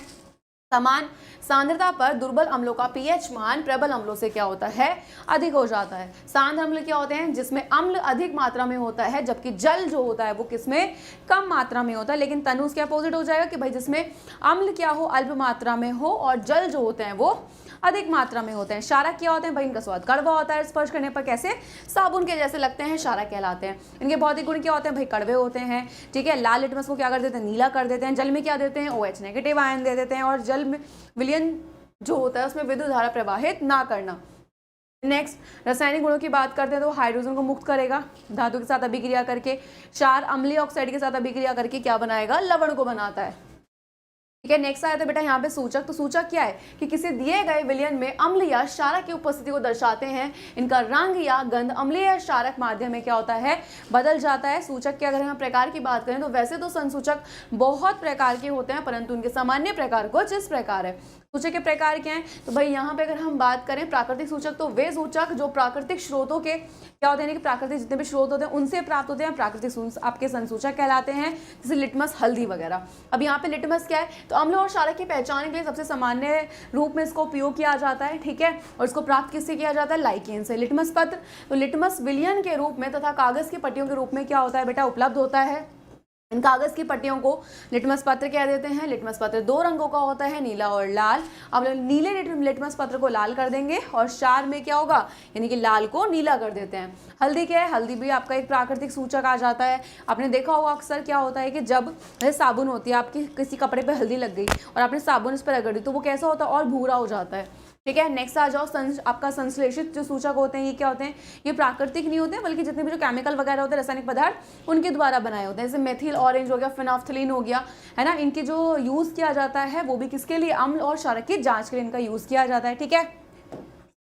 गंधीय सूचक क्या होते हैं, तो कुछ ऐसे पदार्थ होते हैं जिनकी गंध या अम्लीय क्षार के माध्यम में क्या होती है, बदल जाती है, तो उनको हम गंधीय सूचक कह देते हैं। जैसे आपका प्याज हो गया, लौंग हो गया और तेल हो गया। सार्वत्रिक सूचक क्या होते हैं, तो सार्वत्रिक सूचक विभिन्न रसायनों का बना हुआ वो मिश्रण है जो भिन्न भिन्न pH वाले पदार्थ के बारे में रंग परिवर्तन की, यानी कि अगर हम बात करें उसके द्वारा बता देते हैं कि वे क्षारक हैं या फिर अम्ल है। लवण की बात करते हैं तो धातु अम्लों से हाइड्रोजन परमाणुओं का हाइड्रोजन गैस के रूप में क्या कर देती है, विस्थापित कर देती है और एक यौगिक बनाता है जिसे हम लवण कहते हैं। लवण के गुण क्या होते हैं कि भाई ठोस अवस्था में मिलेंगे। एंड सेकंड चीज कैसे होते हैं, उदासीन होते हैं और जलीय विलयन में विद्युत के क्या होते हैं, सुचालक हो जाते हैं। क्लियर है। आगे की बात करें बेटा यहाँ पे जल्दी से, चलो फटाफट से। नेक्स्ट पॉप टेस्ट क्या होता है, तो बेटा बेसिकली ये देखा जाता है कि क्या वहाँ पे हाइड्रोजन गैस है या नहीं। तो किसी परख नली के पास जब हम जलती मोमबत्ती को लाते हैं तो उसमें से ना पॉप जैसी ध्वनि उत्पन्न होती है। तो इस टेस्ट को हम क्या कहते हैं, क्यों यूज करते हैं, बेसिकली हाइड्रोजन की उपस्थिति को दर्शाने के लिए, ठीक है। नेक्स्ट आ जाओ। अब यहाँ पे बात करें अम्ल और क्षारक की धातु के साथ अभिक्रिया, तो बेसिकली यहाँ पे लवण प्लस हाइड्रोजन दे रहे हैं। नेक्स्ट की बात करें उदासीन, तो ऐसे पदार्थ जो हमारा बेसिकली लाल और जो नीला लिटमस है उसके रंग में कोई परिवर्तन नहीं करते, वो क्या होता है, उदासीन कहलाता है। इससे क्या पता लगता है भाई, ना तो वो अम्लीय है ना ही वो क्षारीय है। आगे आ जाओ उदासीनीकरण अभिक्रिया, तो जब अम्ल द्वारा क्षारक को आपका प्रेक्षित प्रभाव तथा आपका जितने भी यहाँ पे अगर हम बात करें क्षारक द्वारा अम्ल का प्रभाव समाप्त हो जाता है और परिणाम स्वरूप लवण और जल प्राप्त होते हैं, उदासीनीकरण अभिक्रिया होती है।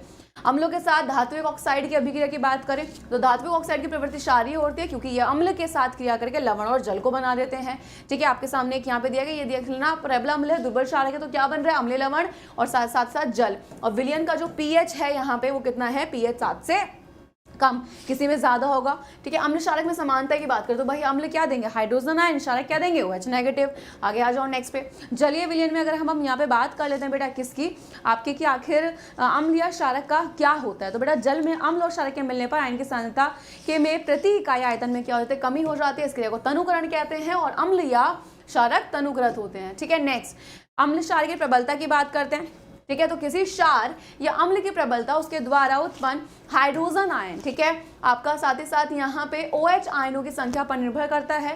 किसी अम्ल या क्षारक की प्रबलता हम एक सार्वभौमिक सूचक के द्वारा क्या कर सकते हैं, ज्ञात कर सकते हैं। बात है सार्वभौम सूचक क्या होते हैं, बेसिकली सार्वभौम सूचक क्या होते हैं, अनेक सूचकों का मिश्रण होता है। यह सूचक किसी विलयन में हाइड्रोजन आयन की विभिन्न सांद्रता को क्या करता है, विभिन्न रंगों में प्रदर्शित करता है। pH स्केल किसी विलयन में उपस्थित हाइड्रोजन आयन की सांद्रता को ज्ञात करने के लिए स्केल का यूज किया जाता है जिसको हम pH स्केल कह देते हैं। pH में क्या होता है, बेसिकली P पुसांस होता है जिसका मतलब हो जाता है शक्ति, एक जर्मन भाषा का शब्द है पुसांस, ठीक है। अब pH यानी कि अगर 7 ही है तो क्या है, वो उदासीन है, 7 से कम है तो वो अम्लीय और 7 से ज्यादा है तो वो क्षारीय है। दैनिक जीवन में pH का महत्व देखें तो पौधे और जितने भी पशु होते हैं तो pH के प्रति काफी संवेदनशील होते हैं। हमारे शरीर कितने पर 7.0 से 7.8 के बीच क्या करता है, काम करता है। मिट्टी का pH अच्छी उपज के लिए पौधों का एक विशिष्ट पीएच परास की क्या होती है, आवश्यकता होती है। यदि किसी स्थान पर मिट्टी का पीएच कम या अधिक हो तो किसान उसमें आवश्यकता अनुसार अम्लीय क्षार के पदार्थ क्या कर देते हैं बेटा, मिला देते हैं। हमारे पाचन तंत्र के पीएच की बात करते हैं तो हमारा उधर हाइड्रोक्लोरिक अम्ल उत्पन्न करता है जो भोजन के पाचन में सहायक होता है। अपच की स्थिति में क्या होता है, उधर अधिक मात्रा में आपका अम्ल उत्पन्न कर, जिसके कारण उधर में दर्द यानी कि थोड़ी थोड़ी जलन क्या होते हैं वहां पे आप उसका अनुभव करते हैं। पीएच परिवर्तन के कारण दांतों का क्षय, तो 5.5 से कम हो जाता है तो क्या होता है, दांतों का क्षय प्रारंभ हो जाता है। आगे आ जाओ, पौधे पशुओं द्वारा उत्पन्न रसायनों से आत्मरक्षा, मधुमक्खी जो होती है, ठीक है, उसका जो डंक होता है वो एक अम्ल छोड़ता है जिसकी वजह से क्या होता है, दर्द और जलन क्या होता है आपको अनुभव होना शुरू हो जाता है। डंक मारे गए अंग में बेकिंग सोडा के उपयोग से क्या मिलता है, आराम मिलता है। अम्लीय वर्षा क्या होती है, पीएच मान जब 5.6 से क्या हो जाता है आपका कम हो जाता है तो वो अम्लीय वर्षा कहलाती है। लवणों का पीएच, प्रबल अम्ल व प्रबल क्षारक के लवण के पीएच का मान 7 होता है तथा ये उदासीन होते हैं, जबकि प्रबल अम्ल एवं दुर्बल क्षारक के लवण के पीएच का मान 7 से कम होता है तो वो ये अम्लीय होते हैं। प्रबल क्षारक और दुर्बल अम्ल के लवण के पीएच का मान 7 से अधिक होता है तो ये क्षारकीय कहलाते हैं। क्लियर है? ओके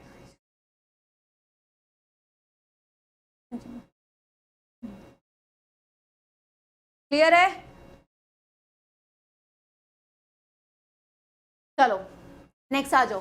साधारण नमक से रसायन की बात करें तो सोडियम क्लोराइड जिसको हम NaCl कहते हैं, इसको क्या बोला जाता है, साधारण नमक कहा जाता है जिसको हम बेसिकली अपने घरों में जो खाना बनाते हैं उसमें यूज करते हैं। इसको समुद्री जल से बनाया जाता है। सोडियम हाइड्रोक्साइड की बात करें तो सोडियम क्लोराइड के जलीय विलयन से विद्युत प्रवाहित करने पर यह वियोजित होकर सोडियम हाइड्रोक्साइड क्या करता है, उत्पन्न करता है। इस प्रक्रिया को क्लोर क्षार प्रक्रिया कहते हैं, ठीक है, क्योंकि इससे निर्मित उत्पाद क्लोरीन और सोडियम हाइड्रोक्साइड होते हैं। नेक्स्ट, क्लोरीन गैस क्या है बेटा, एनोड पर मुक्त होती है और हाइड्रोजन गैस कैथोड पर। कैथोड पर सोडियम हाइड्रोक्साइड विलयन का निर्माण भी होता है। इस प्रक्रिया से उत्पन्न हुए तीनों उत्पाद क्या होते हैं, उपयोगी होते हैं। विरंजक चूर्ण काफी बार पूछा गया एग्जाम में, तो शुष्क बुझे हुए चूने क्लोरीन से क्रिया करके क्या करता है, विरंजक चूर्ण का निर्माण करता है। यूज क्या होता है, कागज की फैक्ट्री में, लकड़ी के मज्जा के विरंजन के लिए, रासायनिक उद्योग जितने भी होते हैं उनमें चाय के रूप में, पीने वाले जल को जीवाणु से मुक्त करने के लिए, ठीक है, रोगाणुनाशक के रूप में। बेकिंग सोडा ये भी काफी बार पूछा जा चुका है, ठीक है। तो बेकिंग सोडा का उपयोग आमतौर पर रसोई घर में स्वादिष्ट खस्ता, पकौड़े आदि बनाने के लिए किया जाता है। कभी कभी इसका उपयोग खाने को शीघ्रता से पकाने के लिए भी किया जाता है। इस यौगिक का रासायनिक नाम सोडियम हाइड्रोजन कार्बोनेट है, इनको अलग अलग लिख लेना, ठीक है। इसको बनाने में सोडियम क्लोराइड का उपयोग एक मूल पदार्थ के रूप में किया जाता है। क्लियर है?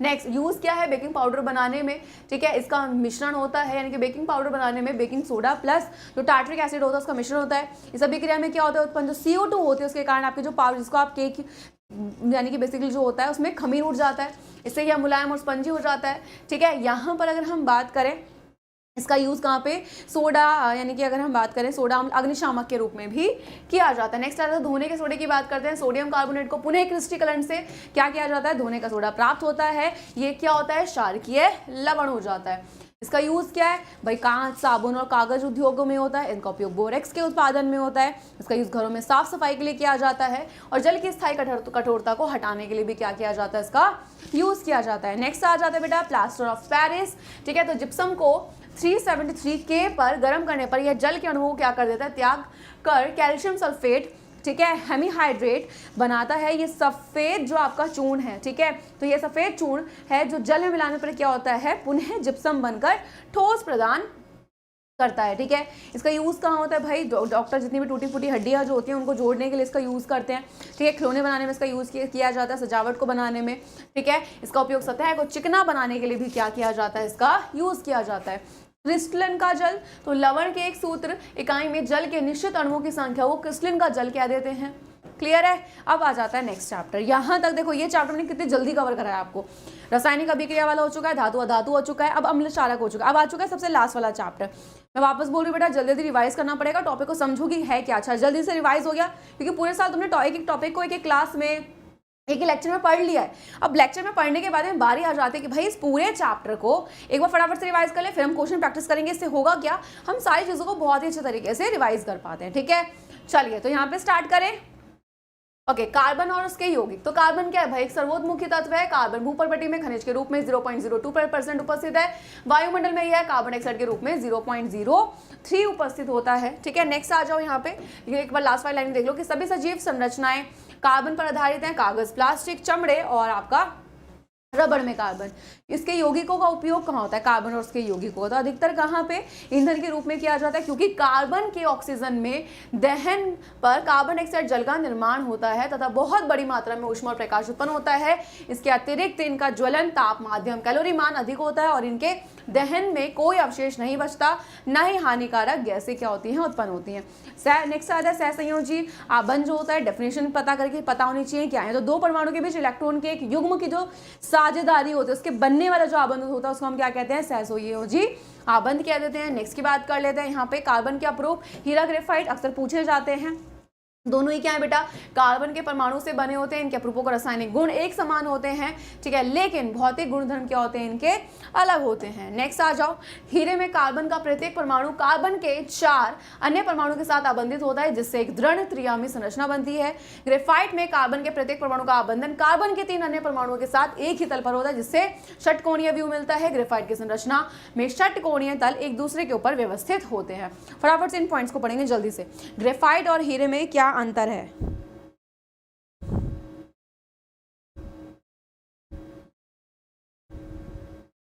हाँ जी,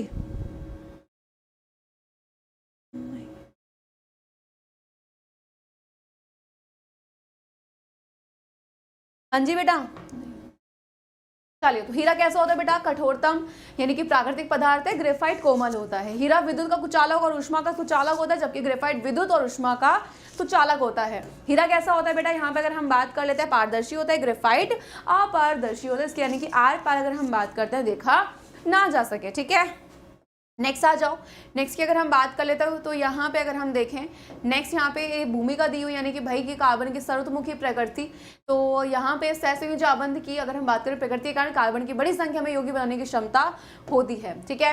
सबसे पहले यहाँ पे इसके 2 पार्ट आ जाते हैं। नंबर 1 आता है श्रृंखलन, तो कार्बन में कार्बन के अन्य परमाणु के साथ आबंध बनाने की अद्वितीय क्षमता होती है, जिसे बड़ी संख्या में अणु बनते हैं। इस गुण को श्रृंखलन कह देते हैं और श्रृंखलन के कारण कार्बनिक यौगिक की संख्या विशाल है। चतुसंयोजकता क्या है कि कार्बन चतुसंयोजक संयोजन प्रकृति का तत्व है, इसलिए यह 4 अन्य कार्बन परमाणु अतः किन्हीं एकल संयोजित तत्वों के परमाणु के साथ आबंध बनाने में सक्षम है, जिसके कारण कार्बन यौगिक क्या होती है भाई, यहाँ पे अगर हम बात करें विशाल संख्या है। क्लियर। नेक्स्ट आ जाओ, हाँ जी, संतृप्त यौगिक क्या है, तो कार्बन परमाणु के बीच केवल एक आबंध से जुड़े कार्बन के यौगिक संतृप्त यौगिक कहलाते हैं। डेफिनेशन सबके पता होनी चाहिए क्या है, ठीक है।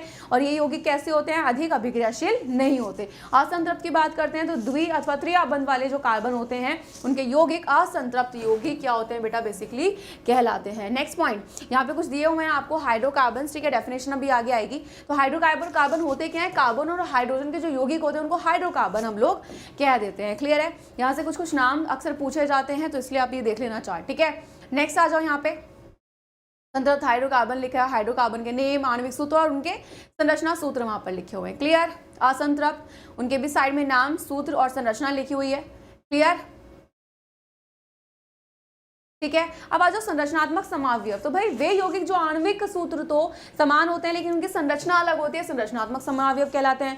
विषम परमाणु क्या होते हैं कि भाई हाइड्रोकार्बन जो आपके जितने भी जो श्रृंखला में वो तत्व एक या एक से अधिक हाइड्रोजन को इस प्रकार प्रतिस्थापित करते हैं कि कार्बन की संयोजकता संतुष्ट रहती है, ऐसे तत्वों को विषम परमाणु कह देते हैं।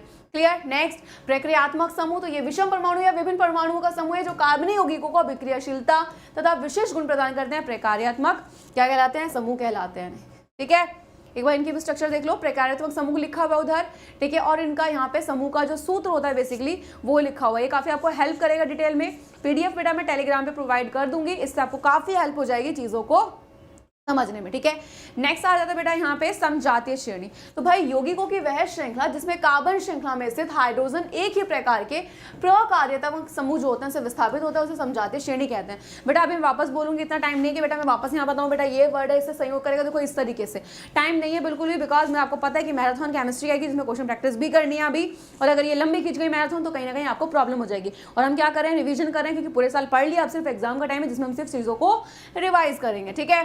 नेक्स्ट आ जाओ, यहाँ पे आपके सामने एक और डेफिनेशन लिखी है, ठीक है, इसको थोड़ा देख लेना, कुछ एग्जांपल लिखे हुए हैं। क्लियर,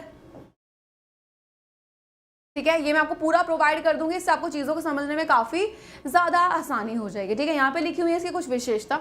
अब आगे बात करते हैं यहाँ पे नेक्स्ट आ जाता है यहाँ पे अगर हम देखें, हाँ जी, कार्बनिक यौगिकों के रासायनिक गुणधर्म। तो बेटा दहन सामान्यतः क्या होते हैं भाई, जो वायु में ऑक्सीजन होती है उसे दहित होकर क्या कर लेते हैं, आपके कार्बन डाइऑक्साइड जल उत्पन्न कर देते हैं। क्लियर है, क्लियर है।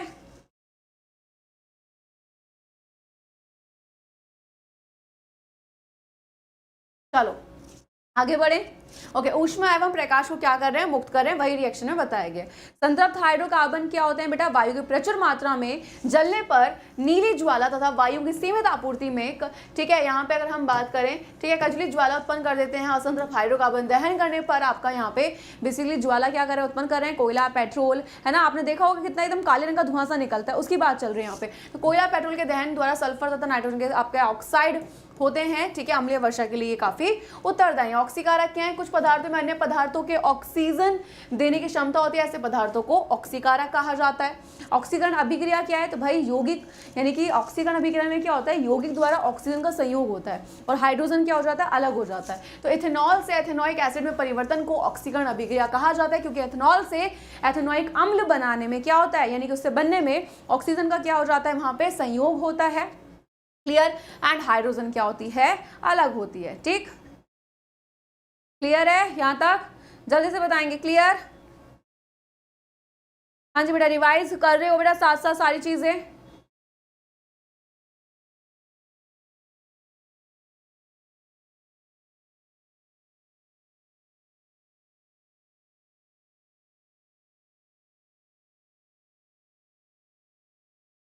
हाँ जी क्लियर है बेटा, आगे बढ़े।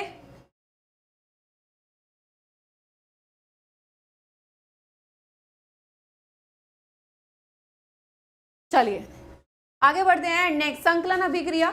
ठीक है, तो यहाँ पे क्या होता है, निकेल, आपका पैलेडियम और प्लैटिनम की उपस्थिति में असंतृप्त हाइड्रोकार्बन हाइड्रोजन के साथ जुड़कर, ठीक है, क्या कर रहे हैं बेसिकली यहाँ पे, हाँ जी, इस प्रक्रम द्वारा वनस्पति तेल वनस्पति घी में परिवर्तित किया जाता है। ठीक है, यहाँ पे अगर हम देखें होता क्या है बेसिकली यहाँ पे कि जितने भी जो यानी कि आपके जैसे पैलेडियम हो गया, प्लैटिनम, इनके उपस्थिति में असंतृप्त जितने भी हाइड्रोकार्बन है वो हाइड्रोजन के साथ जुड़कर क्या कर रहे हैं, संतृप्त जितने भी जो हाइड्रोकार्बन होते हैं उनको क्या कर रहे हैं, वहां पे बना रहे हैं। नेक्स्ट की बात करते हैं प्रतिस्थापन अभिक्रिया की। तो संतृप्त हाइड्रोकार्बन अत्यधिक अभिकृत होते हैं तथा अधिकांश अभिकर्मों की उपस्थिति में अक्रिय होते हैं, यानी कि उनमें काम नहीं करते। हालांकि सूर्य के प्रकाश की उपस्थिति में तीव्र अभिक्रिया में क्लोरीन का हाइड्रोकार्बन में संकलन होता है। क्लोरीन एक एक करके हाइड्रोजन के परमाणु का प्रतिस्थापन करती है, इसको प्रतिस्थापन अभिक्रिया कह देते हैं, क्योंकि एक प्रकार का परमाणु अथवा परमाणु के समूह दूसरे का क्या कर लेते हैं, स्थान ले लेते हैं। नेक्स्ट, एथेनॉल के गुणधर्म की बात की, भाई जल में घुलनशील है, उदासीन प्रकृति रहता है, कितना इनका क्वंथनांक होता है, ठीक है, गलनांक कितना होता है इनका। नेक्स्ट आ जाओ, इनके यूज की बात की, कहाँ यूज किए जाते हो, एल्कोहलिक पेय पदार्थ में यूज किया जाता है, यानी पेय में, दवाओं तथा आपके टॉनिक में यूज किया जाता है, प्रयोगशाला अभिकारक के रूप में किया जाता है, साबुन निर्माण में। ओके, नेक्स्ट, फिर इसके भौतिक गुणधर्म की बात की गई है यहाँ पे। एंड अब आ जाता है साबुन और अपमार्जक। साबुन क्या है, तो बेटा साबुन लंबी श्रृंखला वाले, यहाँ से पूछा जाता है क्वेश्चन, कार्बोक्सिलिक, ठीक है, अम्लों के सोडियम और पोटेशियम लवण होते हैं। क्लियर। साबुन केवल मृदु जल के साथ सफाई क्रिया करते हैं तथा कठोर जल के साथ प्रभावहीन होते हैं। साबुन के अणु में क्या होते हैं, हाँ जी, क्या होते हैं, जल रागी और जल विरागी होते हैं। अपमार्जक क्या है कि लंबी श्रृंखला वाले कार्बोक्सिलिक अम्ल के अमोनियम और सल्फोनेट लवण होते हैं। अपमार्जक मृदु तथा कठोर जल के साथ सफाई प्रक्रिया, यानी कि अगर हम बात करें यहाँ पे सकते हैं जल रागी और विरागी की अगर हम बात करें तो साबुन के अणु ऐसे होते हैं कि दोनों सिरे से विभिन्न गुणधर्म होते हैं। जल में विलय एक सिरे का को जल रागी तथा हाइड्रोकार्बन के विलय दूसरे सिरे को जल विरागी कह देते हैं। ठीक है, मिसेल आ जाता है। एंड उसके बाद साबुन की सफाई की प्रक्रिया या पढ़ लीजिएगा, नॉर्मल, इसमें कुछ ज़्यादा समझाने वाला है ही नहीं। ठीक है, उसके बाद आ जाते हैं यहाँ पे आघुलनशील पदार्थ और स्कम। तो ये देख लो एक बार, तो कठोर जल में प्रयुक्त मैग्नीशियम तथा कैल्शियम के लवण साबुन के जल रागी भार से क्या होता है, अभिक्रिया करके आघुलनशील पदार्थ या स्कम बनाते हैं, जिसके कारण सफाई प्रक्रिया बाधित होती है। अपमार्जक के अणु को आवश्यक सिरा कठोर जल में उपस्थित कैल्शियम और मैग्नीशियम आयनों को आघुलनशील पदार्थ नहीं बनाते, पर लेकिन उसके फलस्वरूप क्या होता है, सफाई की जो प्रक्रिया होती है वो प्रभावशाली रूप से संपन्न होती है। ठीक है, बस यही है, कैसे होते हैं, निम्नकरणीय होते हैं जबकि अपमार्जक नहीं होते हैं।